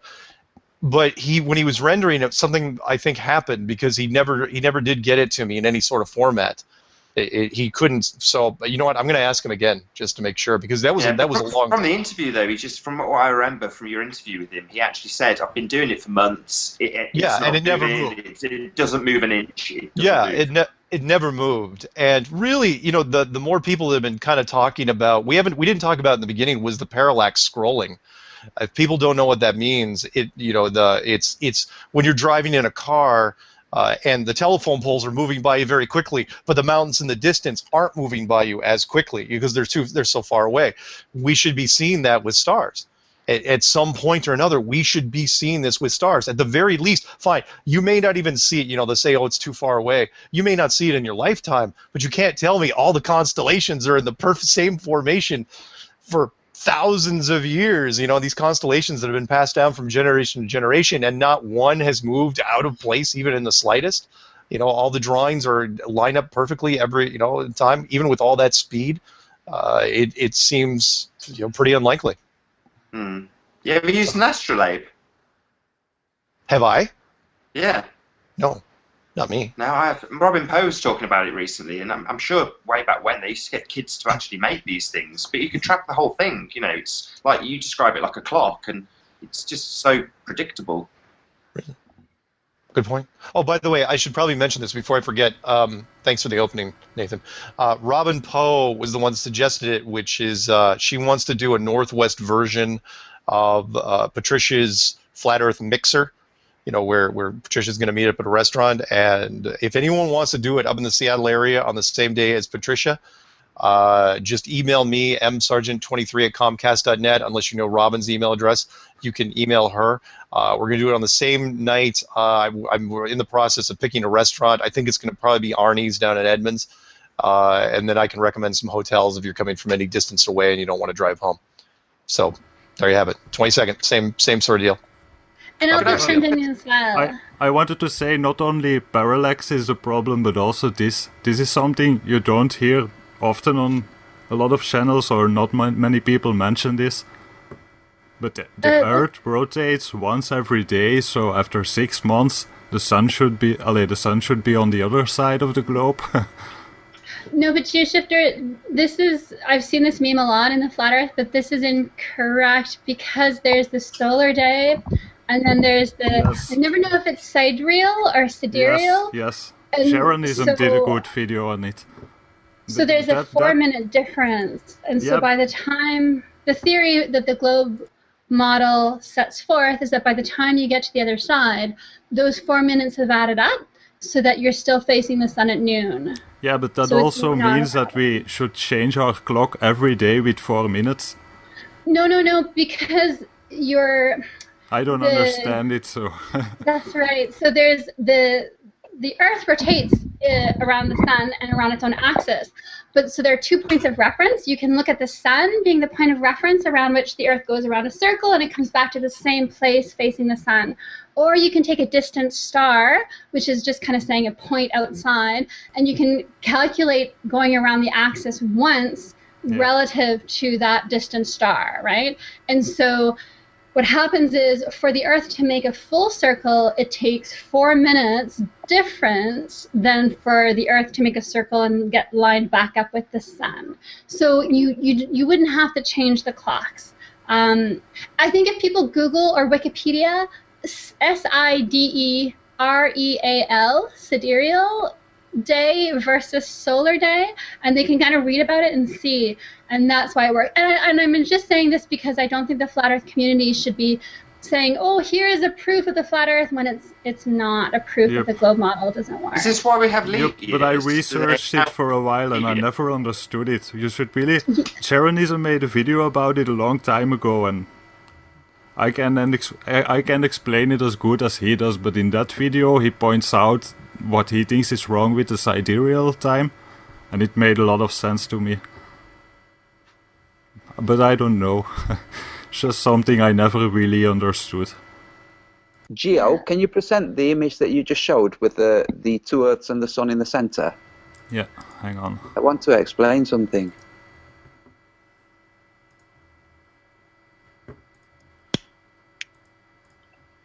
Oops.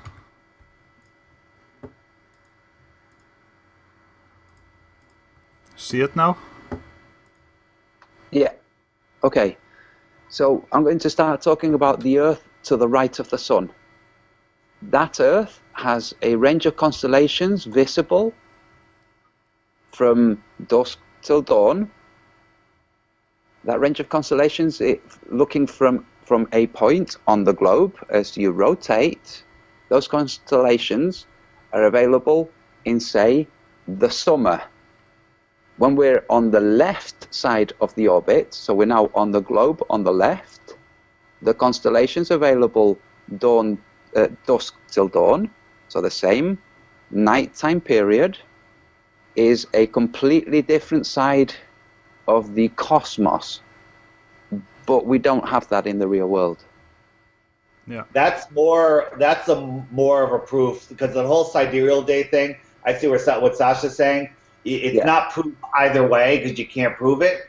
But, you know, Jaron did a great video on this where you're looking at one side of the universe, and then on the other side, you should not see a single of the same stars. You could argue that maybe directly above you, you might be able to see a star, but I can't even make that argument. And not only that, but either the northern hemisphere could have the Milky Way rotate across the sky, but not the southern hemisphere on the globe, according to the globe theory. Either the north have it, or the south have it, or have it 6 months of the year available and not the other 6, because they tell us that we're entangled within the Milky Way and therefore cannot look out of it.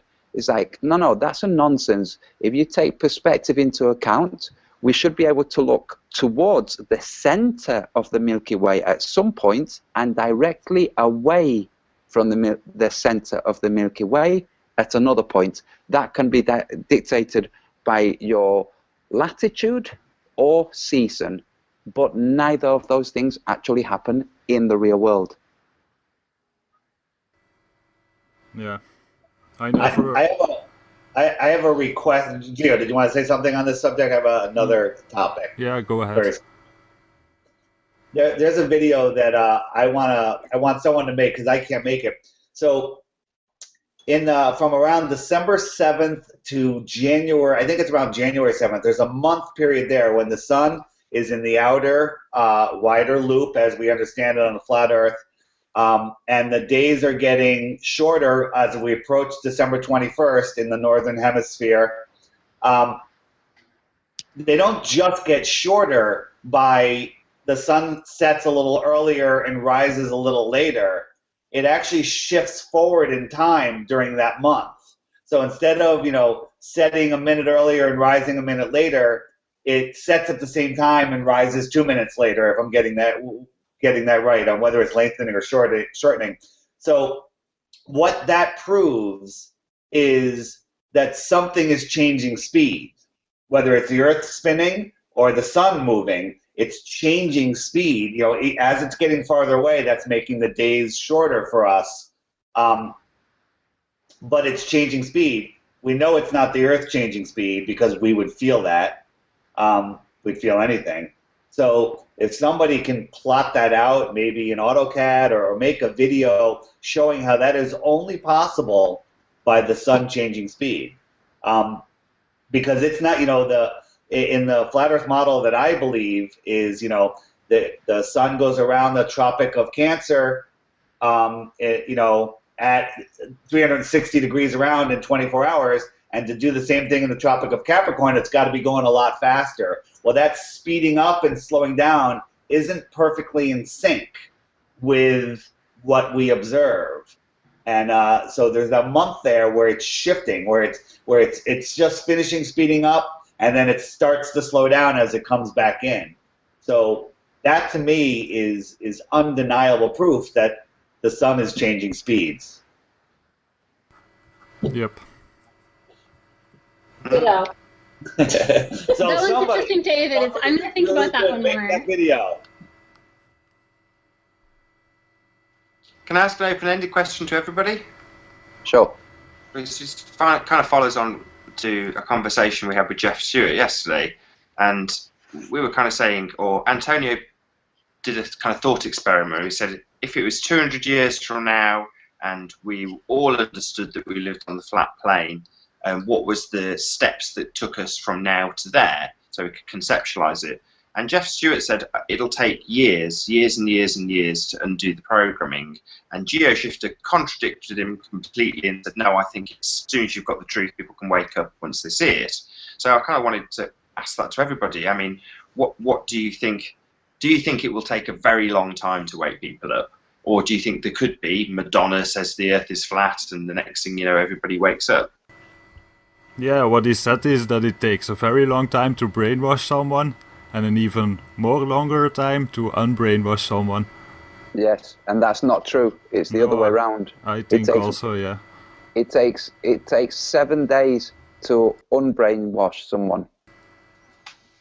This Tupac's last album was called Illuminati, the 7-day order or the 7-day rule, and it was to do with the deprogramming. Kathy O'Brien, who wrote a book, The Transformation of America, trans being as in induced mental state, hypnosis, trans. She was deprogrammed by the guy who deprogrammed her, who works for the CIA, and they've gone around and spoken about Hillary Clinton's all kinds of stuff. She was one of the MK Ultra women. So he explained the deprogramming and how long it took. It took him 2 weeks, but that's because she was at the breaking down stage of the programming, by which point people who have been programmed to serve as MK Ultra messengers, who will be literally programmed with a keyword, receive the information, be closed with a keyword, make their way to the person they have to pass the information to, have the keyword, receive the information, and then have the keyword again to close that, and then the woman has no idea what's actually happened. It gets to the point in their mid-30s, early to mid-30s, where that programming starts to break down. They start to have snippets of memories of the programming taking place, and usually these people commit suicide, or they try to alert the authorities and they're placed in a psychiatric ward somewhere, or are killed. So when the programming is breaking down, it's much harder to deprogram. So he explains it took a while longer than normal. So GeoShifter is totally right. The deprogramming is much faster than deprogramming. But the question that Nathan has just put across, if I can just reword it, let's imagine that they make a magic pill that means that we will all live for a further 200 years. And at the end of our 200 years, we have grandchildren and great-grandchildren and great-great-grandchildren, and maybe even more. And at school, they're being taught how in the past, when we were younger, we were told we lived on a globe and we had this heliocentric model. Now the children live in a world in the future where they live on a flat plane, where they know the energies that compose the dome, the firmament. They have a lot more truths, and they ask us, how did it go from us believing we lived on a globe to believing or understanding we lived on a flat plane world? So as a thought experiment, it helps you to imagine sitting with the children, explaining it to them, because when you're explaining it, your explanation has to be coherent and has to be logical. It can have slightly fantastical elements there, like aliens arrived and told us, but it has to be consistent and coherent. So if you sit and think about it, it's, you know, the 100 monkey syndrome. If everybody starts to think the same thing, eventually it works its way into the collective unconscious and has a knock-on effect that we can't really predict. So I would love to hear David's explanation to his great-great-great-grandchildren who are asking him how it went from that world to the new world. So I'll tell you how it was. It happened when NASA put out the most ridiculous video and people just didn't buy it and everybody woke up. And I think that actually happened yesterday, okay, with the SpaceX. And I think all we have to do is, if everybody mirrors that video and says, this is really what NASA wants you to believe, I think people will wake up. That's it. Okay, GeoShifter. Well, you know, I basically said what I think about the brainwashing. Yes, but tell everybody now, you're now 230 odd years old. You're explaining to your great-great-grandchildren how it changed from the globe world, how the systems changed. So, do you want me to say the same as yesterday? Because it's hard to explain. It's hard. It's just a guess, you know. Yes, of course, it's just a guess, but if it's coherent, then it's valid. Yeah, you never know. But what is sure that is more and more people are waking up to it. Not just the flat earth, but in general, the brainwashing, the TV, the news, all the fakery. At some point, people are gonna do things that make it go viral, like a celebrity or someone that puts it out and gets millions of people that convert in like a week or a day. at some point, it's hard to say what's gonna happen, but it's obvious that they are blocking search results right now and trying to hide it some sort of on YouTube and Google. Mm-hmm. But then what happens? Yeah, I don't know. People are gonna come on the street on some point, but that's not gonna change much. But most people that that start to research all this and understand this basically believe or lose their belief in authority, mostly. So they stop believing in stuff like governments. So I don't think a war... Governments will probably try to fight it, and basically that means it will be a group of people against a group of other people, and who will win, we never know. In the end, we will win, I think. Okay, Mark. I think it's going to come down to some sort of celebrity, and by that I mean anyone in the public eye. It doesn't have to be, obviously, Neil deGrasse Tyson. It could be, I mean, I'd love to see Obama do it before he left. If he does get a chance to leave, we still have time left in the year. In fact, while we were talking, somebody just sent me, and I missed it again, but the internet misses nothing. Joe Rogan brought it up again on his show on the 5th. The Joe Rogan Experience, number 781. All you have to do is go to 39 minutes and 40 seconds. There he is talking to about his friend. He's still not backing down, saying that it's crazy, but he's in awe that it's still going, that people are still talking about this. And he even calls that his friend. He's got somebody close to him, which should give you some sort of ratio of how many closet flat earthers are still out there. I don't necessarily want to refer it to the whole gay thing being in the closet, but it's very similar in that regards, where there's a lot of flat earthers out there that don't know. So I think if you wanted me to tell, I don't have kids or grandkids, but if I wanted to tell somebody how I think it went down, I think it went down because it was mass media revelation, where you don't build. I'm a suspicious conspiracy type as much as anybody.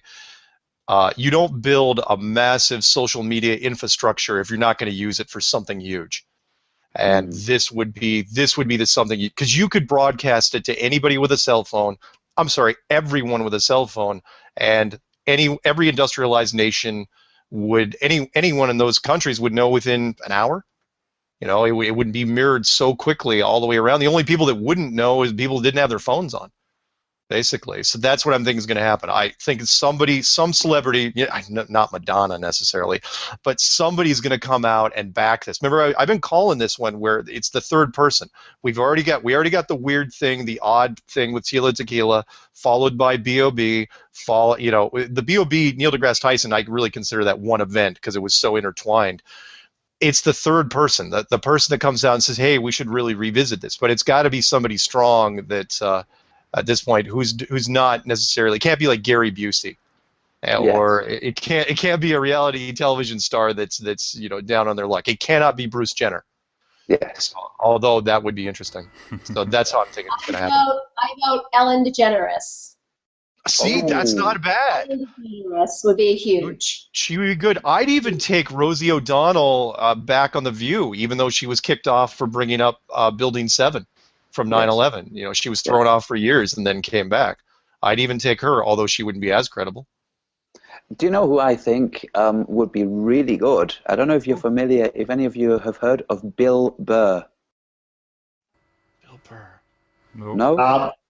I did the last episode of Deep Inside the Rabbit Hole that I did with a comedian. I'm spacing on his name right now, so he's going to be really upset. He has been on tour with Bill Burr. Oh, right. And he is becoming a flat earther. He's looking into it, and he's digging in right now. Bill Burr is? Or the comedian that you had? He's the guy that opens for Bill Burr. So maybe I can get him to give Bill a little shake. You see, Bill Burr, in one of his comedy shows, spoke about 9/11 and the conspiracies and the New World Order and satellites and the chip. And if somebody like Bill Burr gets his head around it with the kind of sharp mind that comedians have, they can do so much good they can just completely, they can have everybody in the crowd laughing at NASA. Yeah, I think there's a lot, because you could plot a graph when it comes to celebrities and open-mindedness. There's a lot of celebrities out there, because you have to be, especially actors.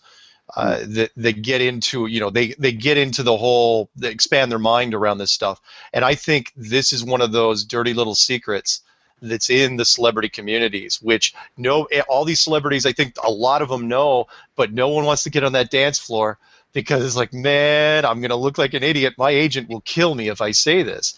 And so they're just holding back and holding back. But once, we just have to hit critical mass with it. And if just a few more do it, then I think you'll see this surge where the others will try to, ride on it and say, oh yeah, I totally knew, and I totally knew too. And yeah. I was writing a book on it a year ago. Are you kidding me? And So maybe people like Alex Jones. Bill Hicks is no longer with us. Who doesn't mind dying? About Bill Hicks. Somebody who's older, who doesn't mind to die trying. Like sure. they lose their career. They don't care if they get kicked off. They just they're a little bit of a martyr. Somebody who has credibility and integrity, but is willing to sort of put it all out there and sacrifice it all for the greater good. Yeah, and I agree. That's a tough balance though, because a lot of these celebrities, they want a legacy. Look at what happened. Not to go off on a tangent. I know Sasha wants to speak. Where Robert De Niro was going to do the vaccination thing, and he backed off real quick, and it didn't take a genius to figure out, that somebody got to him, probably from the pharmaceutical agencies, and said, "Look, we will litigate you into the ground if you try to release this, because it's not, no different than when Oprah came on her show and said, hey, by the way, all the women listen to me, you shouldn't eat beef anymore." It's like the beef industry almost hung her, from a light pole. It was that quick. She was drug into arbitration or litigation or whatever it was. Anyway, sorry. So Nathan, how are you telling your great-great-grandchildren the stages? How do I think it would happen? Yeah. I think, I hope I don't get loads of flack for this. So my vision is that we get announcements from CERN, and they start talking more and more about things like parallel universes rather than the globe. So the globe just slowly gets put into the media less. There's less globe programming, and as it has happened already, you've got the social media networks, the Twitter feeds and the Facebook feeds lighting up with the kids talking about flat Earth, and the scientists talking about parallel universes. And then over the course of maybe about 10 years, the globe just gets subtly dropped, almost not even talked about. And because I think, like now, 99% of people would say, oh, who cares, that will be the route in for just slowly, subtly dropping it. And then you joked about this, Antonio, but it might even be as tragic as this. They have like I won't say it, like a simulation theory or Mandela effect thing, where they say, didn't people used to think that we lived on a globe at some point? And they'll go, no, that's just nuts. That's a false memory. So that'll be it. And the books will get changed, the internet will all get changed, and it'll just get erased from history. Sasha? Well, I was going to say, I actually think that it has to do with generations, because the youth of today have so much more purchasing power than most adults, and the corporations do actually kind of cater to them, which is why most of the movies that you see have jokes aimed at 14-year-olds, even though the movie is presented as for adults. And so I think that if we were to target late teens, kind of the kids that are rebellious anyway, so they're looking for an ideology that's different from what their parents believe, and they'll cling on to it. And also how they communicate is very different. And I think they're on YouTube, they're also on Instagram, and they're on Twitter, and so I think that the short sound bites work very well for that. And so if I was looking at how this would shift, I would kind of see it as the younger people buy into the flat earth theory, and then it goes from there. I think that there's less of a chance of converting older people, who are really entrenched in the globe model and in their power status that comes from that in a lot of ways. And so that's why I think we should start getting the younger YouTubers and really supporting them, because like Mark was saying, that one girl who did a parody of being a flat earther got 90,000 views just like that. And it's just this, she's just ranting away, and then the reaction to that video got a lot more. And so I think that that's maybe where the focus should go into if we really want this to change from the globe Earth model to the flat Earth model. Let's start targeting youth with our propaganda. Yeah. Brilliant. It's a good okay, idea. Conk. Conk still Conk here? left. Is he still here? Yeah, Conk, you there? You're muted. Yeah. Well, I'd probably, if my grandkids would probably already know before I got to them, but if they didn't, I'd probably borrow my son's guitar to irritate him, and I'd sit down and drink some of my grandkids' beer, and I'd say something like this to them. Way back when, my little one lived on a spinning ball, third rock from the sun. Some crazy dude sniffed up like Margin. We didn't know Mark was a Sargent Science, but he did a hell of a lot of good before that. I'd do something like that, but I'd have more than 10 seconds to get ready for it. They'd probably say, Grandpa, could you shut up and give me back my video game? That'd be about it, because I just don't think it's going to be that big a deal, guys. I hope it is, just for fun, but come on, man. I've seen this crap. Y2K was going to wipe out the world, you know what I mean? 2012, fuck it, we're gone. You know what I mean? It's just, you got to build the hype up. I don't know if you guys remember when Evel Knievel jumped the Snake Canyon. It started off as the Grand Canyon, and it went down to the Snake Canyon, and then it was a rocket ship, then it was a parachute. You know what I mean? I mean, it's all about the hype and the show. And sorry, guys. I'll come for you. Anyway, my dogs always help out. That's fine. Bottom line is, I don't think it's going to be that big a deal, because the deal is millions of us know now. When I first found out, there was 2,800 views on Mapbo and site, and I forgot about it. You know, I got hurt, and I forgot about it completely. But the minute I saw Mark Sargent, and I heard your show, Mark, about the dome, my wife and I listened to it all night long, and I got up first. I didn't even get no sleep. I got up in the middle of the night, and I was halfway through Duran's videos by morning on to debate, and for 6 weeks there I was, just like everybody else, you know. And I haven't seen the Energizer Bunny walking through yet, guys, and I'm on the same page as Geo. I've been trying to talk to Martin for a week. Every email I send gets rejected, no matter who it's from. Every time I talk on chat, it goes to this silly message saying chat's been delayed. It's just been a weird deal. I finally disconnected my Skype, and it cried. I mean, it literally moaned and groaned and asked me why, and I've never seen anything like it, but it was literally like I shot it between the eyes, and I will not hook it back up. For some reason, I bet we're all on a movie, honestly. I bet someday this is going to be like Easy Rider. It's going to come out, and they're going to show all of us freaks right before they put us in front of the firing squad, and that's where it's going to go. But maybe not. You know, millions of us know now, and I mean, they wouldn't have let millions of us know. And you say, well, but they let us, okay? Because at one time, they could have snuffed Matt Boland out right there the night after that nightclub act, and they didn't. And the bottom line is, these guys have listened to every phone call we've made since 1949. If they have that capability, they know about this long before it happened. I'm not on the Sheridan page.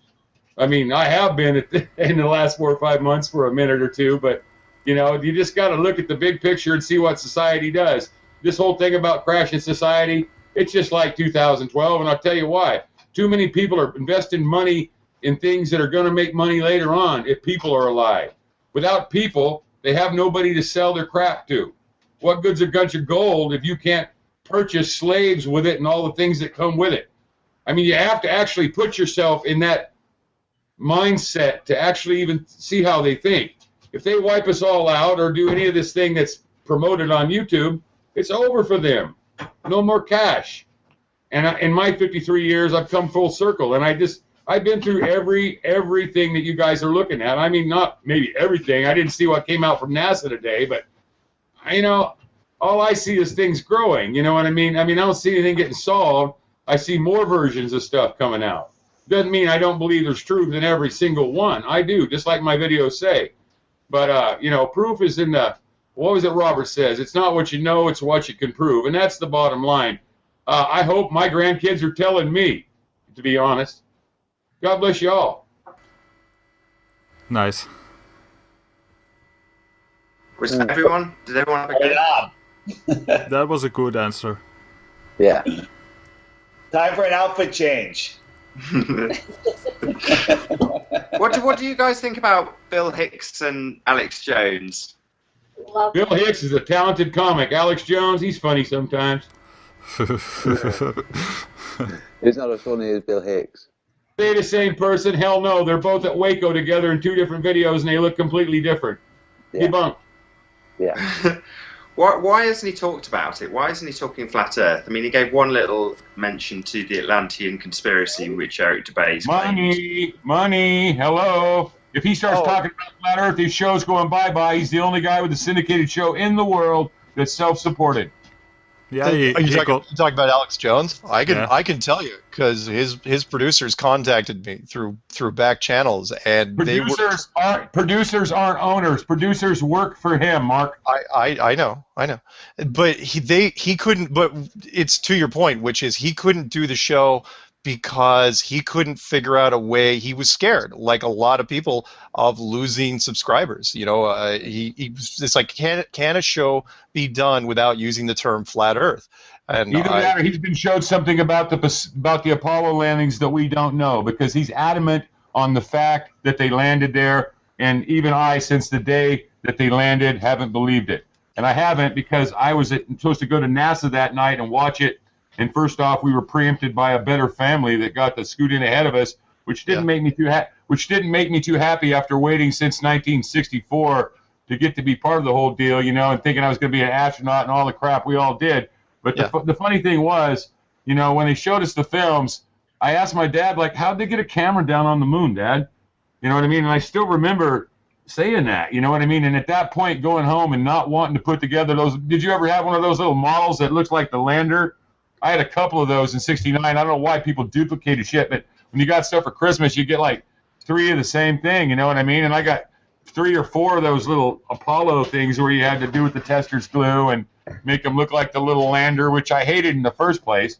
I wanted it to look like the one in Star Trek or Lost in Space, not like the little thing that they landed with, supposedly. But see, if I'd have had the eyes that I have today, the eyes that can see CGI and hear bullshit, I would know right then, when I seen the gold foil and all the other crap that we know about, the no imprints of the spaceship, but yet, the big footprint sticks into the ground, and it always got me about the dust in the footprint. Even when I was a little kid, I thought the dust looked like concrete dust or flour, not like dust on I thought, man, it must be pretty slick dust on the moon.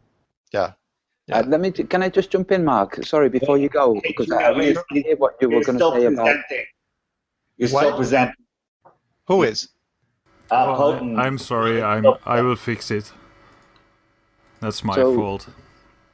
Okay. I was just going to say, Mark, I really want to hear what you're going to say about Alex Jones, but this is to address what Conk just said, that it's not what you know, it's what you can prove. That's a huge mistake, because Alex Jones has had proved to him that we went to the moon. Now, we all know that that's not true. So the idea that it's what you can prove is a huge, huge red herring. What Alex Jones says, Antonio, what Alex Jones says is we might not have went on that day, but we've been since then. And when he said that kind of cued me into maybe one of his sources, because he's got some sources, guys. Yeah. One of his sources might have told him some inside information, because really the moon's not that far up there. I mean, it looks like somebody would have been there by now. You know what I mean? It looks like it's in rock's throw, really, And lately, I don't know, on the West Coast here, Antonio, the moon's been looking weird, honestly, for 2 months. Yes, but we'd have astronomers zooming in on the moon and looking at the base of the lander, because the base of the lander remained there for each lander. But what I'm saying is it is not what you can prove, because of what Sasha said before. You can take the most bona fide, irrefutable proof, and people will still say no.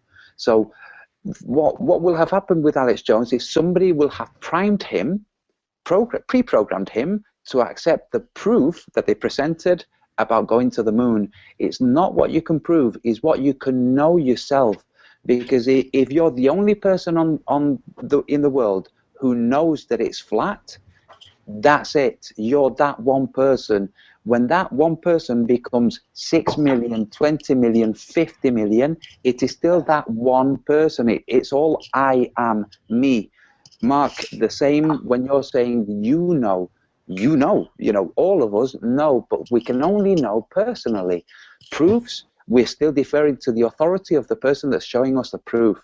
Well, he's from a government family, you know that, right? I mean, so it's probably he can't really say, if he's got CIA agents, cousins, he can't say, well, I don't know. I think he's got too much on his plate to worry about that. I mean, 6 months from now, a year from now, he might go for it. But the bottom line is right now with the Satanist and the child molesting rings that he's trying to bust that might get him killed. He's got his plate full, to be honest. And we got, I think we got this covered anyway. I mean, I can't believe how much I'm so proud of all the flat earthers, every single one. I love them all. Just the fact that they stood up and did anything at all, it's awesome, because there is involvement in our computers and stuff, and anybody that's ever been online can see when you've got company. You know what I mean? Mm-hmm. So, Mark, will you tell us a story about the producers from Alex Jones? Oh, well, it was several months ago when this thing started ramping up, and it was before the BOB thing, which was interesting.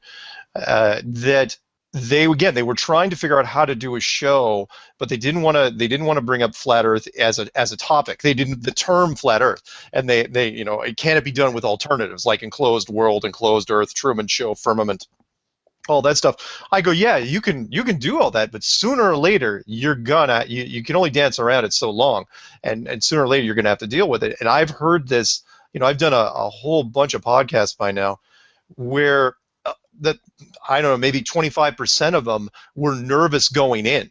They didn't want, because they were afraid of that. They said, okay, I've got a lot of people asking me about, you should do a show on this, but there's also a whole bunch of people that I'm afraid are just going to leave, so it'll be like a zero-sum game, and they didn't want to do that.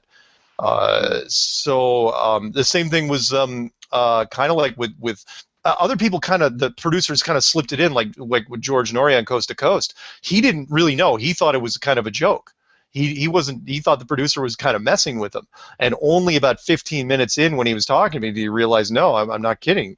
And that's when he started getting into it. But he once he realized I was serious, he dropped it on me pretty quick, on air. He made sure it was on air, that said that, just so you know, I fully believe in the Apollo program. And I was like, okay. And he's done this on other shows too. But he was saying that to me to make sure that I didn't just start hammering on the Apollo program, and more specifically NASA. So when I referred to the space program, I really stayed in low Earth orbit if I could. I didn't want to, I wasn't supposed to torch it. But I get it. I understand whether, at least in the United States, it's a matter of national pride, and these guys are told, look, you don't do this. They probably aren't told why exactly. I don't think Alex Jones knows. And the same thing, so those two guys, and then of course Joe Rogan, who I don't think will ever address it officially, because he already painted himself into a corner, because he was an anti-Apollo guy that had to switch sides. Somebody got to him, and he went, retracted everything he ever said about the Apollo program, but never said why. Just said that, no, I believe in the moon program, and there's no such thing as evidence that you could show. Yeah, fine. If Alex wants to go and say that we went later, it's like, okay, so everything, all the original photographs, those are fake, but there's other photographs that are completely real. Yeah, I'm not buying it, because if that was the case, then that means that you could leave Earth orbit, and eventually you could take some really good pictures of the Earth, and nobody's done that. Same thing with the oblate spheroid argument, where Neil said that it was an oblate spheroid, and then that geodetic surveyor said that it was an ellipsoid. It's like, fine. NASA and the world powers would have no problem convincing the public if it was a squished sphere instead of just a perfectly round sphere. But so whatever's up there, whenever they go up there and look back, if they can get that far, isn't anywhere close to being a sphere. Because if it was, they could massage it and tell the people that it was, including a secret space program, which is why Richard Hoagland's work is non-existent at this point. Sorry, that's my little rant. Hey David, will you mention what you were saying about the elliptical orbit of the sun and how the speed difference would happen on the heliocentric model? Weren't we just talking about that a little while ago, or something else? We were talking about it a few days ago. No, about the speed difference. Because if it's not a circle, the speed cannot be constant. It has to slow down and speed up. He said that when I had a picture in screen share. Oh, right. Sorry. I have this abscess that has really distracted me. Sorry, guys. Ouch. I also wanted to say about Alex Jones, there is a video from a few months ago where a flat earther called in to his show. Mm-hmm. I remember that, where he snuck in the comment, and then Alex ditched him as fast as he could. If you search it on YouTube, you will probably find it. Basically, first he says, "Hey Alex, I love your products and I bought this and this and this." And you see him go all happy and stuff, and then he says, "Hey, do you know the earth is flat?" And he got cut off right away. Yeah. That says a lot, right? Antonio, I was going to say, one of the things you're talking about is this idea of satellites and how do they go around an Earth that's not a perfect sphere. How does that affect their trajectories? But there's also differences in gravity, is what we're told, in different places on the Earth. And so there are random places on the Earth where the gravity is significantly lower and some places where it's much higher. Yeah. And so there are a lot of problems with the geosynchronous orbit of certain satellites. I think that really would suggest that it's not possible. So now I have a different question, and this is a question that a lot of us might have already pondered ourselves, but I know a lot of people have been asking me, which is, going back to Copernicus, was he trying to arrive at conclusions that were true to him just on the basis of observation, or was he trying to concoct something to hide God? And when I say God, I want to tell everybody my version, my idea of God is a combination of different energies. We can call each energy a different name. One of them is called Sarah, that's resonance. Another one is called Philip, and that's electromagnetism. We can call them a whole range of names, but that's what and it would be a tribe that would be God. Not this bearded character that doesn't have a wife but has sons, and no. So was Copernicus trying to arrive at a conclusion about our world from a scientific observer point of view, or was he concocting something to hide? So was it not quite as evil as we think, or was it entirely evil? What are your ideas? Okay, I'll go. I don't think it was necessarily evil, but I take kind of a different track where I think he was sort of being assisted. I don't think it was just him. I don't believe in coincidences, and so when his work wasn't published until after he died, and that was one of the conditions, I think he was really afraid. Like a lot of people in the flat Earth thing, but he was coming from the other side where he was afraid because of all the ridicule he would get, but I think he was being assisted by the people or the things or beings, whatever you want to call it, the divine, that helped build this place.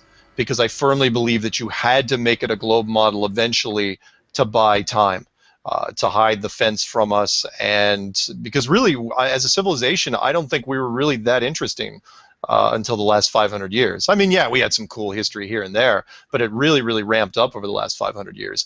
And we wouldn't have been, those 500 years wouldn't have been, it would have all been focused on the fence if we would have known about the fence.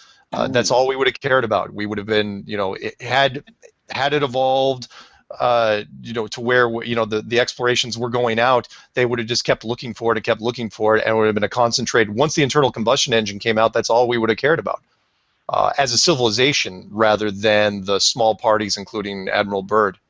So, I don't think he was evil, though. Sorry, go ahead. Do you think he had malicious intent? Do you think he was actually trying to hide something? I don't think he was trying to hide something as much as like Admiral Byrd wasn't trying to hide something. I think they were just being tools. They were tools that were being used for the job. That it's like, okay, Copernicus, who can we use to put this out into the population? All right, let's use this guy, and Copernicus had a few allies here and there.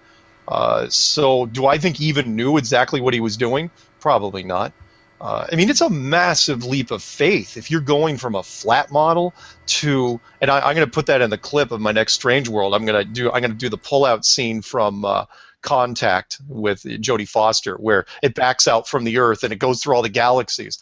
And I'm going to put the preface in there. It's like, look, what's easier to believe? The fact that you're on an enclosed terrarium type system, or this giant, incomprehensibly huge model spanning billions of light years. That makes more sense to you. No, it only makes more sense to you because it's been beaten into your head since you were a kid. Same thing. I can't imagine. I know there's some brilliant people over the years, but I can't imagine that someone like him could make that much of a leap of faith and go from a flat model to this huge distance solar system model, on his own. It's just a massive, and he's going to back that. He's going to bank on that. That's the idea. It's like, no. The world is absolutely like this. I don't think for a second that he did it alone. So I don't think it was malicious. I don't. And if it was, I don't think he even knew the big picture. How could he? Okay, but do you think that somebody who was coercing him or molding his ideas had malicious intent? Was there somebody behind it that had malicious intent? Oh, yeah. Somebody, again, eventually when you get up, yeah, all right, I'll take that one a step further, which is the guys that were ordering Admiral Byrd to go down to spend his last 30 years of his life flying around in a plane nonstop. Just do circles for the South Pole till you find it. Find what? No, just keep circling. You'll find it. Those guys, yes, they were the ones that probably had the maps. They were the ones that knew, and yes, they had malicious intent. They were going to hide this, but they had to know for sure. Like anyone, until you know, like what Antonio was saying, until you know, what do you really know? Until you find out for yourself. So even though they had an old scrolly map with these weird drawings on it, it's like, wow, that's really interesting. Until you can prove it for yourself, you haven't really accomplished much. Which is why I still think they gave up in 1954, or all but gave up. From what you've just said, Mark, it sounds to me like, because I've always tried to wrap my head around what is the point that they started lying, and I kind of, up until what you just said, thought, well, it must have been when NASA came along, they realised and had to ramp up the lie in a big way and provide proof. But from what you've just said, it sounds like the lie did actually start 500 years ago. Go ahead, Sasha. Well, before Sasha breaks in, I think, yes, the lie started 500 years ago, but I think the scope of the lie has been evolving over time. They didn't, until you see it for yourself, until you can actually, which is why that's what I led in the clues with, until you have the ability to at least get some sort of scale of what this thing is, you're lying, but it's all based on faith. And then once you realize, look, this thing's real, we got to do something, that's when you spend the real money. Up until then, it was just probing. It was just doing scouting missions, explorations. But once you find, once that moment, I mean, look at again, you guys know the story as well as anybody.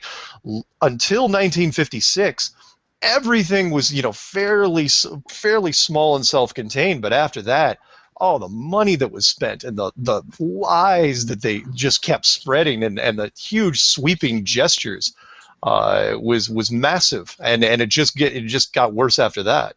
So yes, did they start to lie 500 years ago? Yeah, but it was, like our civilization, you could probably line it up with our population graph, and that is, small lies, small lies, small lies, and it got really, really big. Sorry, Sasha, go ahead. Well, I was going to say, I don't know when the Spanish Inquisition happened, but I know that all religions begin and people join religions because it promises something good and it promises something better.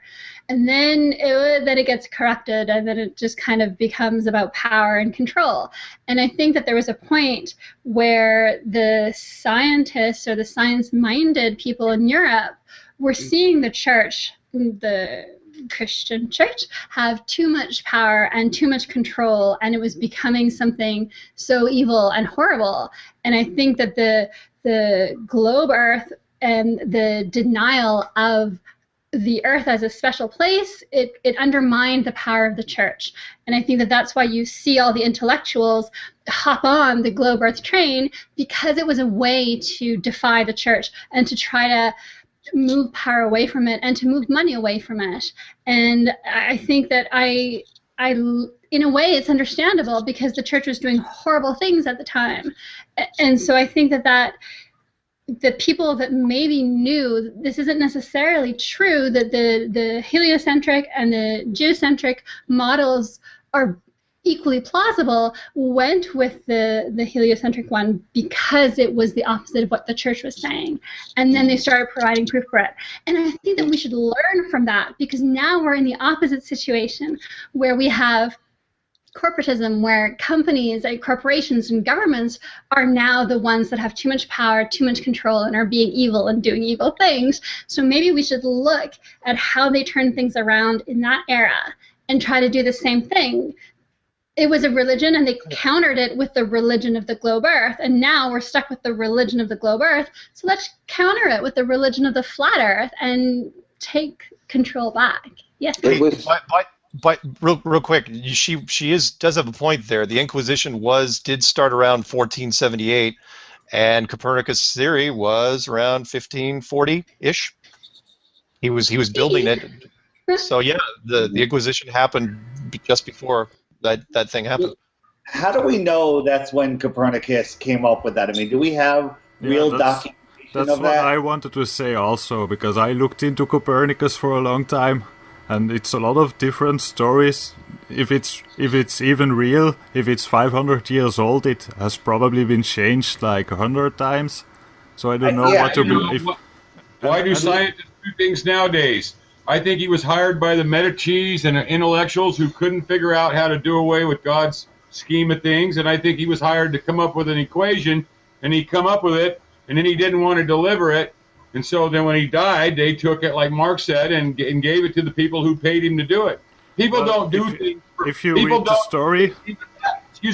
Even back 500 years ago, people don't waste 5 or 10 years on the thought of what they're going to do for science, folks. They have to make a living. They have to sell their services like Michelangelo did to the Medicis. You know, he didn't just go out and sculpt David and all kinds of crap all over the scenery. He got paid by these rich families that ran the world to do this. Okay, so did Copernicus. Obviously, the people that someday had to do away with God probably had an alternative plan, see, because they didn't want everybody having their individual soul and being somebody worthwhile in God's eyes. They wanted serfs to just die and go away like so much, flotsam jetsam. Yeah. Same with Cavendish. If you read the story, really rich. It says that he refused to release it his whole life, and it's right before, I believe it's only a few days before his death, that he released his idea to the public. Yes, that he allowed it to be published just before he died. Yeah. Yes. But the thing is, I don't know what to believe of it, because if you don't believe NASA anymore, then how should you trust a story that is 500 years old, Right. I mean, how do we know any of that is true? I mean, these are just stories. We can't even figure out what's true in recent hoaxes. So, if the story would include some good proof, that's a very important scholar once said. Billy Preston, nothing from nothing leaves nothing. You know what I mean? Nobody does it for nothing. I mean, yeah, we're out here for nothing because this is fun and we're doing good for the world, but would we be here 10 years from now? Like this thing took a while for Copernicus to do. He had to have been paid. He had to have been done it at the behest of somebody else. To make the idea, yeah. The Medicis would be my guess because they're the ones that ran the land at that time, and they were very, very powerful. Yeah, you never know. Yeah.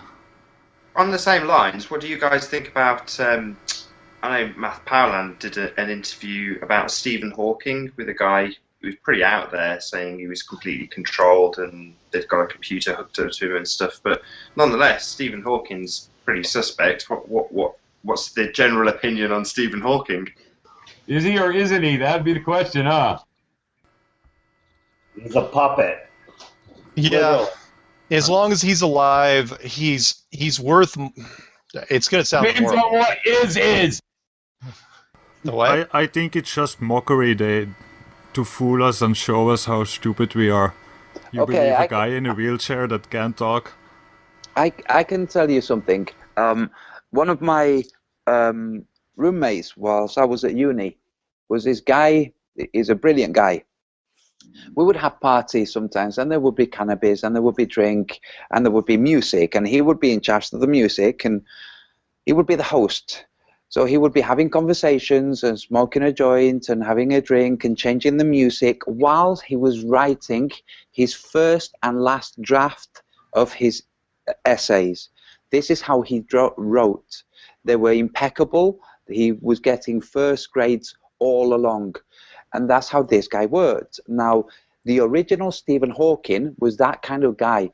When he first put his thesis, other people, other students who had seen him sitting in the courtyards in Cambridge, put a complaint against him, saying that he must have plagiarized or hired people to write it for him, because whilst they were all busy writing, they were seeing him chatting with his girlfriend, walking up and down, going out of the university, coming back, not working. But for the 3 days before it was due, he just sat down and wrote it all out. So he was one of these guys whose brain functions differently. Now that was the original Stephen Hawking. The Stephen Hawking we have now is not that guy. The original did become crippled, was kept alive, died at some point that's not been reported, and was replaced by another guy who doesn't even look like him. Yes, and definitely. if you look at the videos, you will see this. Yeah. But maybe that tells us something. It tells us that people want priests, they want high priests, they want a pope. And scientism is a religion, and a lot of people subscribe to it. And so if you're going to counter that, then, you know, the flat earth community, we don't want leaders. We want a vision, and people have to engage in acts of leadership. But maybe that's part of the struggle, to understand what it takes to bring a movement of truth to the wider masses. Do you need to have a recognizable pope, high priest of some kind? That's what Stephen Hawking is, and that's his function among all the scientists. That's how they see him, and it gives them that comfort that we have this leader, this high priest who has access to the divine, and he tells us these truths, and we know that what we're doing is correct and right and valuable because it's in line with what he says is right. And I think that it's easy to hate that or to not want that, but you have to be aware that this is the system that you're competing with, because this is what appeals to the masses. This is what people want and like and feel safety in. And so maybe that's something that we need to really start looking at in terms of how to get the flat earth community to be stronger and more competitive with the globe earth scientism religion. Absolutely. In fact, if what you've just said is correct, it's impeccable, I would say. At a more fundamental level or a more superficial level, Stephen Hawking is a logo to all the people who are not scientists. He is a logo. That's his function. All they have to do is, on Big Bang Theory, is say Stephen Hawking. And there you go. We have this idea of this genius who's crippled. So that he functions as a logo. And we have to remember the importance of logo. So, like Mark Sargent, people criticize Mark, so people criticize Mark because he's calm and settled. Okay, he's a settled guy. You're probably gonna hate every word I say now, Mark. Okay, but I'm cringing already. yes, because Mark is so calm and settled, and he doesn't become riled. People who object to a logo, to an emblem, object to that because he's so stable that he can be considered by them at an unconscious level a logo for the flat earth. And I know every single one of you out there who might have received a comment from Mark Sargent when you first posted a video that you think, wow, you get it, it has an impact. You think, oh man, this guy saw this video, wow. So what you're saying, Sasha, is we need to create something, we need to have something that functions similarly to how Stephen Hawking functions in the world of science. And I say absolutely. I'm not saying that, Mark, you have to be in that position. I'm just saying that the way that you are presents that. Also the way Patricia Steer is, or the way Nathan is, because it's kind of stable, you know, and it's very easy for people to create a meme of them as a logo. And this is why Patricia gets attacked, because she's so effective at that. This is why Mark gets attacked. Nathan doesn't get attacked quite as much because Nathan bites back a lot, you know. Or because I'm unhinged. Yes. No, it's because Nathan really enjoys biting back, but Patricia and Mark don't. So they get the attacks. Just out of interest, Sasha, just to bring this back to the conversation we started with, when you see stuff with Stephen Hawking or even Neil deGrasse Tyson when they do their shows, it's not very sexy. Do you know what I mean? Yes. Yeah, and I think that that's kind of the point, right? Because under scientism, intellectualism is for the higher class of priests and want to be priests, and the physical, the overwrought sexuality, appealing to people's sexuality, that's base, that's for the lowly people who don't have the intellectual capacity. And so the icons in scientism are usually stripped of sexuality because of that. And I guess that's maybe that influences how I see things the way I was ranting earlier, because I come from a science background, and so that has influenced how I do see things. Yes.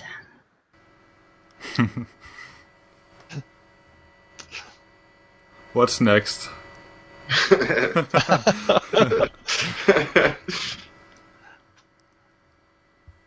Well, that was a conversation killer. No, it wasn't that. Thanks, Sasha. No, it wasn't your fault. Hey, I want to talk about Stephen Hawking. Go ahead, Kong. Hey, I remember thinking way back when I was like 16 or 17, going, oh my God, that poor man, I can't believe he's still alive. I'm 53 now, and I'm kind of wondering if he's going to outlive me. Yeah, but he definitely changed if you look at the differences in the past and now. It's not the same guy. And Antonio's right, though. You don't kill icons if you can help it.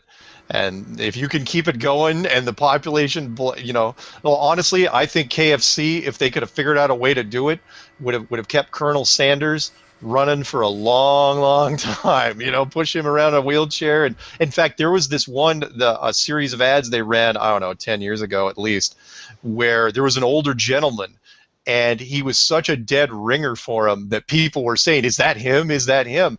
And the icon kind of had this, you know, surge. So yeah, I can't say that I would do it, but, you know, I'd be if I was in a room with guys that were trying to think of ways to keep Stephen Hawking doing it, it's like, how easy could it be? Well, we can just control his computer. You know, we can control the output that's going out. All he has to do is blink and not fall over. How dumb could it be? The only ones that were, you know, really the only ones he appealed to was his colleagues. I mean, nobody knew who he was till he was already that way. I mean, it's just another one of their, like you say, you call them icons. I call them trick ponies. I don't know. I don't think they're that necessary anymore. It's not the 40s. They don't have to convince us to go fight for their bank. I mean, no, you're right. But people like to know that there's super smart individuals out there, and he was the only guy, as far as I know, that. That's the thing. Are there? I haven't seen any, Mark. Honestly, I mean, I see a lot of people I see a lot of self-proclaimed intellectuals, but I've yet to see very many intellectuals. Good point. He was the only person I had heard of that successfully, or whatever, the science institution embraced it to challenge Einstein, where, Einstein said that God doesn't play dice, and Stephen Hawking was like, actually, God does play dice, all that whole thing. I wasn't trying to make fun of his voice box, I'm just saying.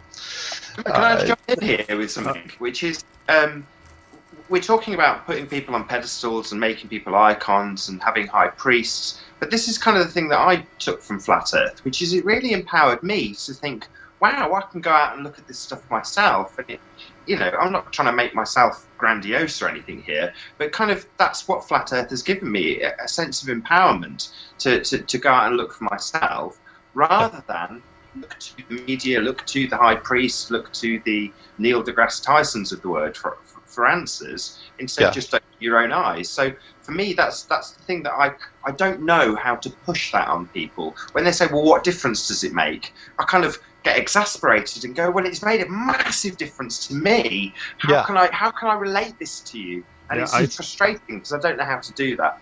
I think it's because you lose the belief in authority. I have a video, the myth of, I don't know what it's called, the myth of authority, I believe, and it's made on a audio narration from Larkin Rose from his channel. I think that's one of my best videos, and I think that has a lot to do with Flat Earth in a way of people start to lose their trust in authority. If you get information from someone, you don't trust it anymore. You try to look at it yourself first and try to question it.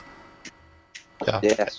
And I've never seen a topic, conspiracy or not, that inspires people to all of a sudden create their very first YouTube channel and make a video. I mean, that takes something. It's one thing to write, send an email to your friends or do a blog post or something, but to actually say, you know what, I'm going to create a YouTube channel. I'm going to make my first video. I have no idea how I'm going to do it. And you can always tell these people, right? They're just yelling at their own phone, rah, rah, rah, rah, and then they throw it up there, no editing whatsoever. And you got to appreciate just the raw passion that whether it's for or against. I have never seen people that aren't into conspiracies are looking at this at one way or the other. Again, probably because of the conditioning and how they react to it. Either they snap out of it and are so excited, or they're still stuck in the conditioning and they're so angry. Spot on. We were talking earlier about coming out of brainwashing and it taking about 7 days, the MK Ultra. But you hear the same story over and over again. I suddenly had an epiphany and the Flat Earth thing came to me. Next thing you know, it's 2 weeks solid, can't get any sleep, watching non-stop videos. And it's sort of self-unprogramming, over and over again, you hear it. I feel bad because I get people, because I was so dumb when I made that first introduction. It wasn't dumb. I mean, I meant it when I did it. When I put my phone number at the end of the Flat Earth Clues introduction, right? Even before the clues, it's like, here's the intro, here's my phone number, call me if you got questions. And I get these messages because I have to screen all my calls now, and they'll leave this message where it's like, I'm listening to your stuff and I've got questions and I don't know where it's going, and I can't even really respond to them. If they have an email, I may respond, but it's like, dude, by the time I even call you back, you're gonna have already lost an entire day's worth of sleep, and you're gonna be on this 2-week journey. It's kind of like going into rehab or something, where you're just gonna have to sweat it out, and hopefully you won't go nuts on the other side of this thing. But yeah, you're absolutely right. It's always the same story. It's like because there's so much content. Oh my God, there's so much good content now, where you could spend 2 weeks easily not sleeping, just eat and just like, holy smokes, I can't get enough of this stuff. But that process is a self journey. It's one that every individual takes themselves, and there is no yeah, you're referring to material online, or you're looking it up in books or whatever, or maybe you're even discussing it, heaven forbid, with other people. But it's definitely a journey of self-discovery, as opposed to the indoctrination. Like you say, some people come across this and just revert to the programming or the brainwashing, or however you want to phrase it. And that's the bit I want to get across to people, that when you start looking at it, that unlocks lots of the parts of your brain that let you be a more inquisitive person. Yeah, you're absolutely right. There was somebody, it wasn't me who said it, obviously. They said, once if you can get your head around this, everything before it unlocks, which is like, oh, wait. So, because it makes everything else way more plausible. It's like flat Earth, got it. 9/11, why not? Or anything. I mean, there's nothing out of bounds. Actually, we talked about this, didn't we, David, the other day when we were. You kind of phrased this in a way. I'd asked loads of people what percentage of the bullshit is out there. How much of the media stuff that we get is rubbish, and you kind of phrased it a different way, which was, you said, "Is it all rubbish? Is it all lies?" That was kind of how you put it, David. I people often ask me, what do you believe is real? Everything can't be fake, and all I can come up with, I came up with two things. Sully landed on the Hudson River, which is the plane that landed, because, and Kurt Cobain killed himself, and I'm wrong on that one, I found out. That's part of why the Flat Earth movement is really starting to pick up, I think, because what it does and what it takes is a refusal of the status quo. And I think fewer and fewer people are well served by the status quo.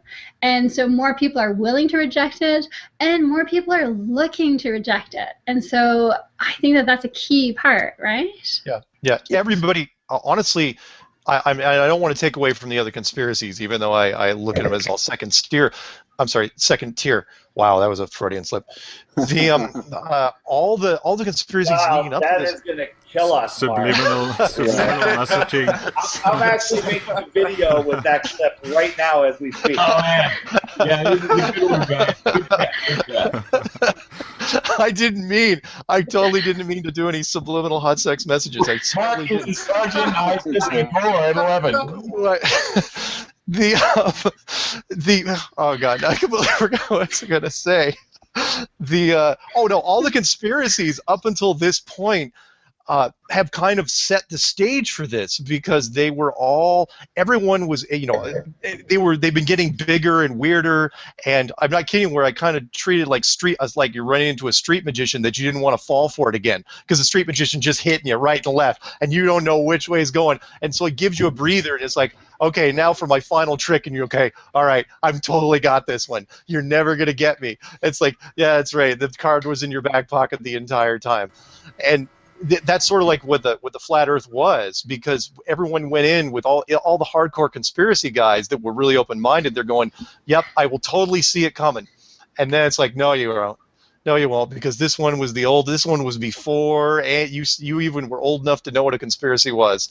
And that's why that's why I think a part of it resonates so hard with them. Once they can break through, then they see it. It's like, of course, the biggest one is the one you're not going to ever see. It's the one that nobody saw. Hey, Mark, can I butt in on you just for a second? Sure. Okay, now this is for you though. I mean, I tell you what, I had forgot. I got hit by a truck, and I was in the hospital for a month, and I totally forgot about Matt's video, and my wife and I are like doing something. Oh yeah, we're watching YouTube on TV, because at that time my computer was down, and I hadn't even worried about it in a year. I got away from conspiracy. All I had to do was almost die, and I was pretty happy to be away from the conspiracy, and then all of a sudden I hear this show about the dome all night, and then I woke up in the morning, and I got my coffee, and I almost had it stirred before I headed out the front yard, and I looked up, and there's a rainbow, and it's going from one arc of the valley to the other. In other words, looking like it's encompassing the planet, or the plane, and it's totally round. And I thought, damn, I wonder if I took a bowl and sprayed water over it in the sunshine, could I produce a rainbow in there? I kind of wonder. I really, you made me think to come back to the computer and go, well, let me check this out. And like I say, since then I've been looking at lots of stuff. But if I hadn't heard your voice in my head when I woke up in the morning, I was like, what's this dome crap? I remember something about some pictures at NASA, you know what I mean? And I got on there and I'm like, 26 million pages. It's like, man, have I been out a year or 5 years? You know, I mean, it was really something. Wow. Well, you know, the rainbow thing, I'm not going to take that much credit for, because I think the first guy that made the rainbow video that caught my eye was Jesse Spots, where he just kind of mentioned it in passing, and then I don't know anything about those, Mark. I'm just talking specifically about your talking all night and me looking out my front yard. I don't know anything about any yeah, videos. yeah. Don't. I saw where a dome could be feasible, is what I'm saying. Oh, I got you. At that point, I ran down and got a computer, and I spent 6 weeks without sleep, pretty much. Don't listen to my voice No, when I'm you sleep. sending you a bill for all the extra food I ate during those hours. Hey, Yeah. one thing that GeoShifter said, which is it makes you not just question authority, absolutely dismiss the idea of authority. So when you have not really, you still can. It's hard to say, but you don't link authority anymore to a figure, or Yes. If someone, Yes. a scientist, come with a white coat, you're not gonna think anymore, oh, it's a white coat, I can trust all the information. Yes, because Their credibility's gone. Yeah, but you're not only thinking- with that, but with all authority in general. Only Yes. the people you really trust, you will take the information for real.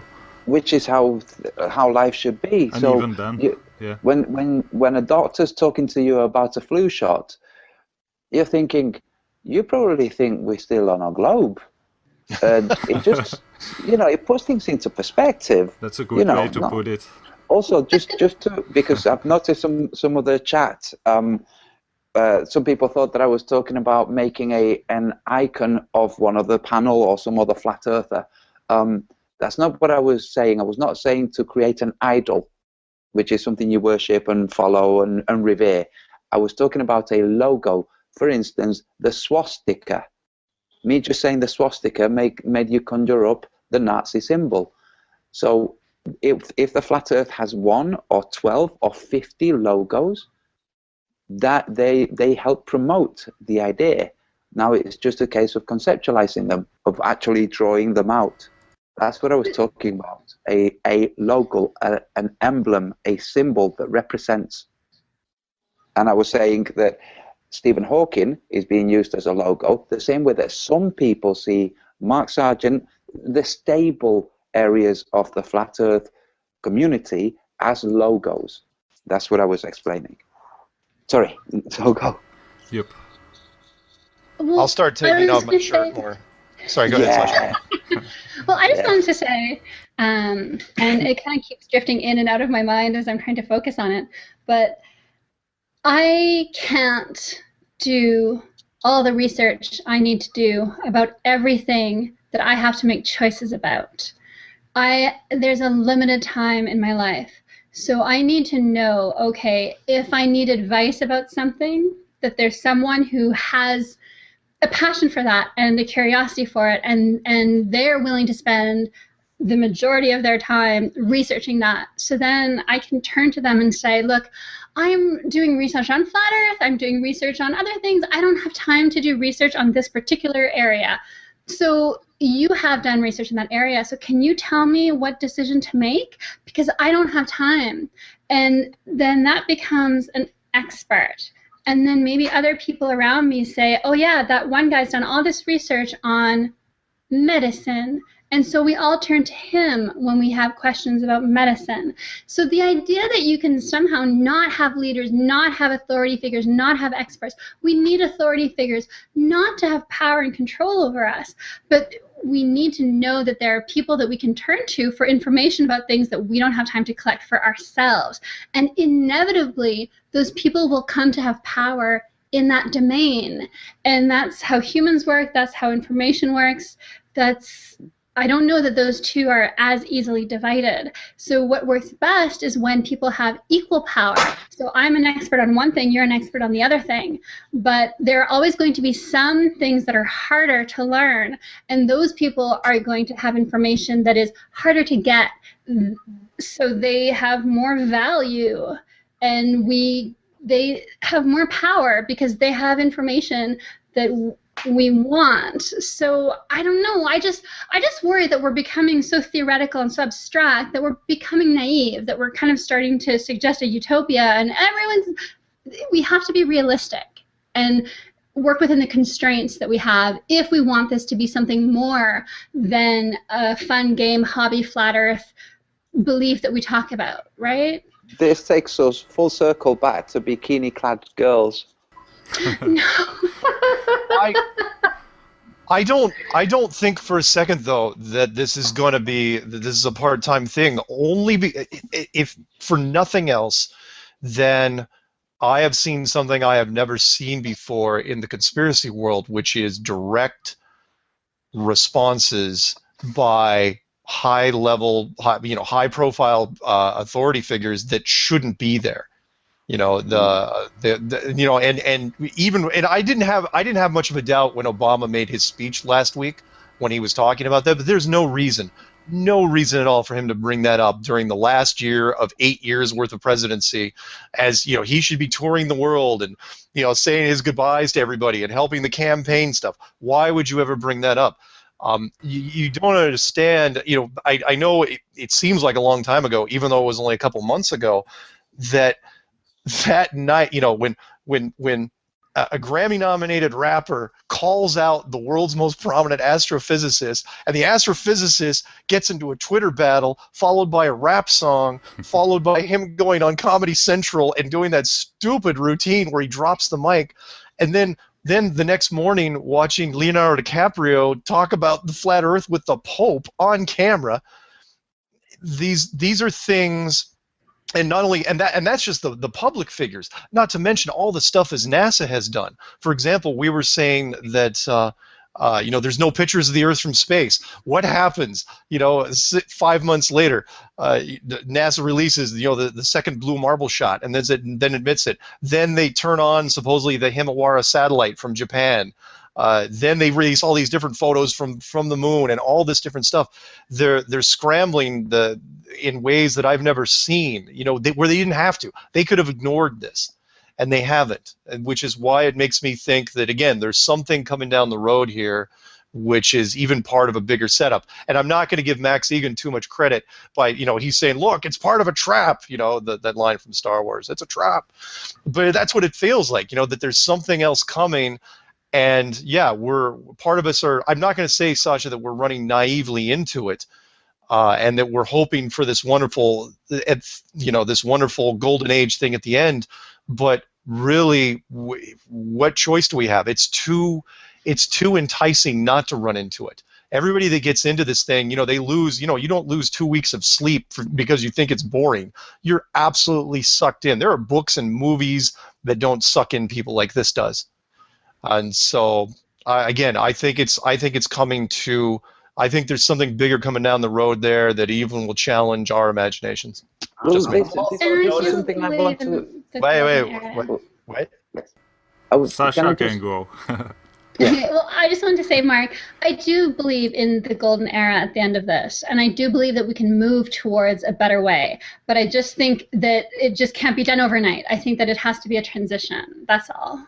Yes, well, what I was going to say is, echoing your sentiment, Mark, is that it's, no pun intended, it's a shift in your world view.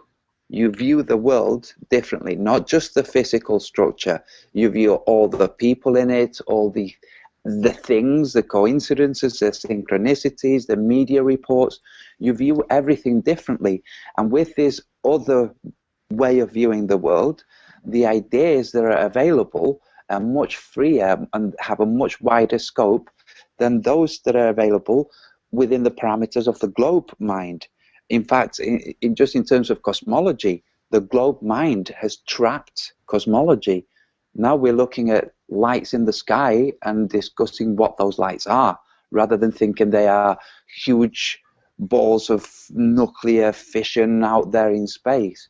So whilst more people go through the deprogramming process that Nathan mentioned, when you spend the 2 weeks or 3 months, however long, just absorbing everything, pushing all of the crap out of your mind, once that system has finished, there's the high, then there's a mild low, then there's all the things.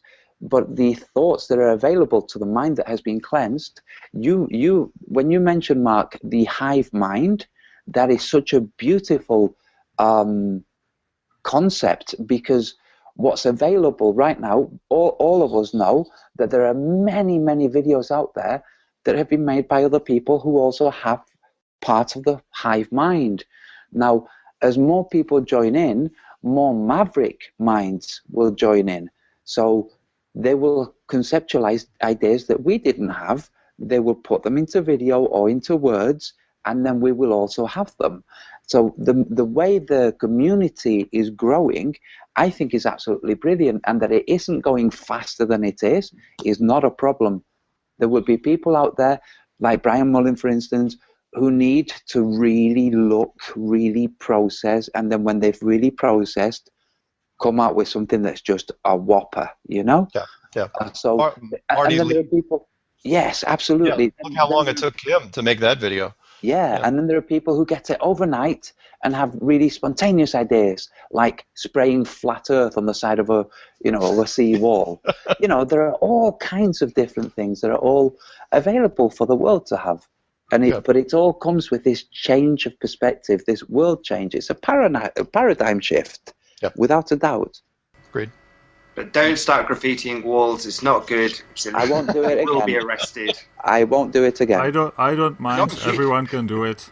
It's my broadcast. Go ahead, people.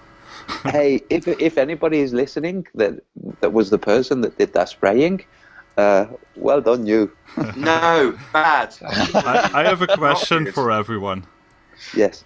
Because I'm anarchist, I want to ask anyone if you believe that we need a government to be safe and peaceful, yes or no? No. You have to explain the concept of anarchism, because a lot of people think... No, but I just want an answer, yes or no.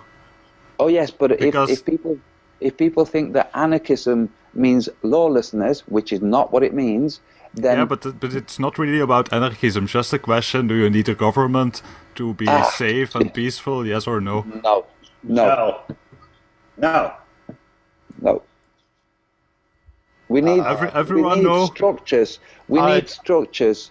So we need the people who work in sewage, the people who work in delivery of food, the people that work in healthcare. Well, I will tell you what I think about it. I think we can use a government, not need one, but we can use one as long as it doesn't have the right to make laws and put people in jail and stuff like that. I think that's the only way we could use a government. That's just my meaning. People say that, we wouldn't have roads or anything. What's more complicated than a road is cell phones. The companies made cell phones. We didn't need a government for that. And then people say, well, we need laws, to protect people from ripping other people off. If you rip somebody off and there's not a government, people just aren't going to do business with you anymore. They don't do any business with that shill Mark Sargent. He's pushing this, this garbage, flat Earth garbage out there. Whatever. If somebody, pisses you off, that's it. And you tell your friends, hey, don't do business with this person, and it self-regulates. The government is definitely right. If somebody rapes you, you don't call the police and try and go to court and try and prove that they're guilty. You get your friends and your neighbors and you beat the shit out of them. This is natural law. Yeah, but that's what it comes down to, yeah. Yes, when George Bush stood up in 1991 and ushered in the New World Order, where the rule of law, not the law of the jungle. Now, the law of the jungle is natural law, okay? And you can think in terms of mobs doing public lynchings and things like that. That's not what we're talking about. A public lynching doesn't happen in in anarchist society. It happens in a society where there's a controller that guides the mob. So somebody rapes you, you call the best guy you know, and you have that guy quietly beat the shit out of them. That's how things work properly. And that's why the guys who came with the swords and say, I'm the king, they had swords. That's why they said they were the king. That's why people didn't argue with them. Now we live in a society where you can take a photograph of the guy approaching. You can do all kinds of things that don't require the same systems of control. So like GeoShifter said, we can use government, but as long as it doesn't impose itself on us. As long as it doesn't have any rights, basically. People should have the right to defend themselves, and you can't defend yourself against the government. Because they have the right to put you in prison or whatever. Hey guys, real quick, there's a phone call I've got to answer. So thank you very much for all you guys. Antonio, I hope your mouth gets better. Thank you. Thanks for being here, man. I'm taking antibiotics, believe it or not. Usually I would stay away from that, but last resort, go to antibiotics. So okay. Thanks guys very, very much for having me on. It was fun talking to all you guys. Yes. Round of applause to you. Bye, Mark. Thank you. Bye, Mark. Thank you. Yep. See you, man. Yeah, I'm probably gonna finish the hangout soon also. Yes, We've been going on for almost 3 hours. Yeah, I'm going to drop out as well, guys, okay? Yep, Antonio, thanks for being here. Yeah, it's been great. Geo, it was a brilliant idea. Thank you. I'll be fine in a couple of days. I hope so. Yes. Okay, see you all, guys. Bye-bye. All right, see you. Yeah, bye-bye, everybody. Bye, Antonio. Bye. Bye. Thank you. And I'm going to sign out as well. And I just want to say thank you so much for inviting me. I was all riled up at the beginning of the show. Sorry about that. Awesome to have you here. I'm brokenhearted that I ain't going to get a chance, Red. God bless. Okay, bye. Bye-bye. I will put all the links in the description tomorrow from all the channels and all the panel members. Including David Weiss. Deep inside the rabbit hole. So while we're sitting here, just one last thing. My daughter had a rough evening with. She was out with her mother, and the subject of 9/11 came up, and she decided to defend it. And I'm just relating this happens with Flat Earth too. And they refuse to look at, the truth about it, where her mother used to believe that 9/11 was fake, that it was a false thing. But out of the blue, she is just making my daughter feel horrible that she could say things about 9/11 or Flat Earth or whatever. What do you tell a kid to do at that point? Where it's hopeless convincing this other person for whatever reason. Maybe the person is just insecure. When people are in fear, they're less likely to see the truth. You guys have any suggestion on what you would tell somebody? Because I have my ideas, but maybe you guys would have a suggestion. I try to learn my kids to think for themselves, take as much information as you can, but also think about it and make up your own mind. Try to make your own decisions. And as we've learned, especially early on in the Flat Earth, we see a truth or we see a lie, the ball lie, and if 99 out of 100 people disagree with us, that doesn't make it any difference. They just don't see it, and you have to kind of just hold your own, not get emotional towards those other people, and eventually, the truth will prevail. At least I think it will. Yeah, that's probably the best. Yeah. By the way, Nathan dropped out. It seems. Nathan, thanks for being in the show, man. Come back if you want, but seems like he's gone also. All right, well, that's an abrupt ending to the show. I guess we'll end it here. And but I was about to finish also. Yeah, it's like 5:30 a.m. in Belgium. All right. I'm gonna get a little For sleep. inviting me. Hey, thanks for being here, Conk. It was an awesome show, I think. Thanks It was. To, It was fun, guys. Nice meeting you all. thanks to All all right, the man. people in the chat also, and everyone that did moderating, kicking all Good the night, trolls. everybody. Thanks. Bye-bye. Hi, David. Nice meeting All right. you. I'm Conk. Nice meeting you, Conk. See ya.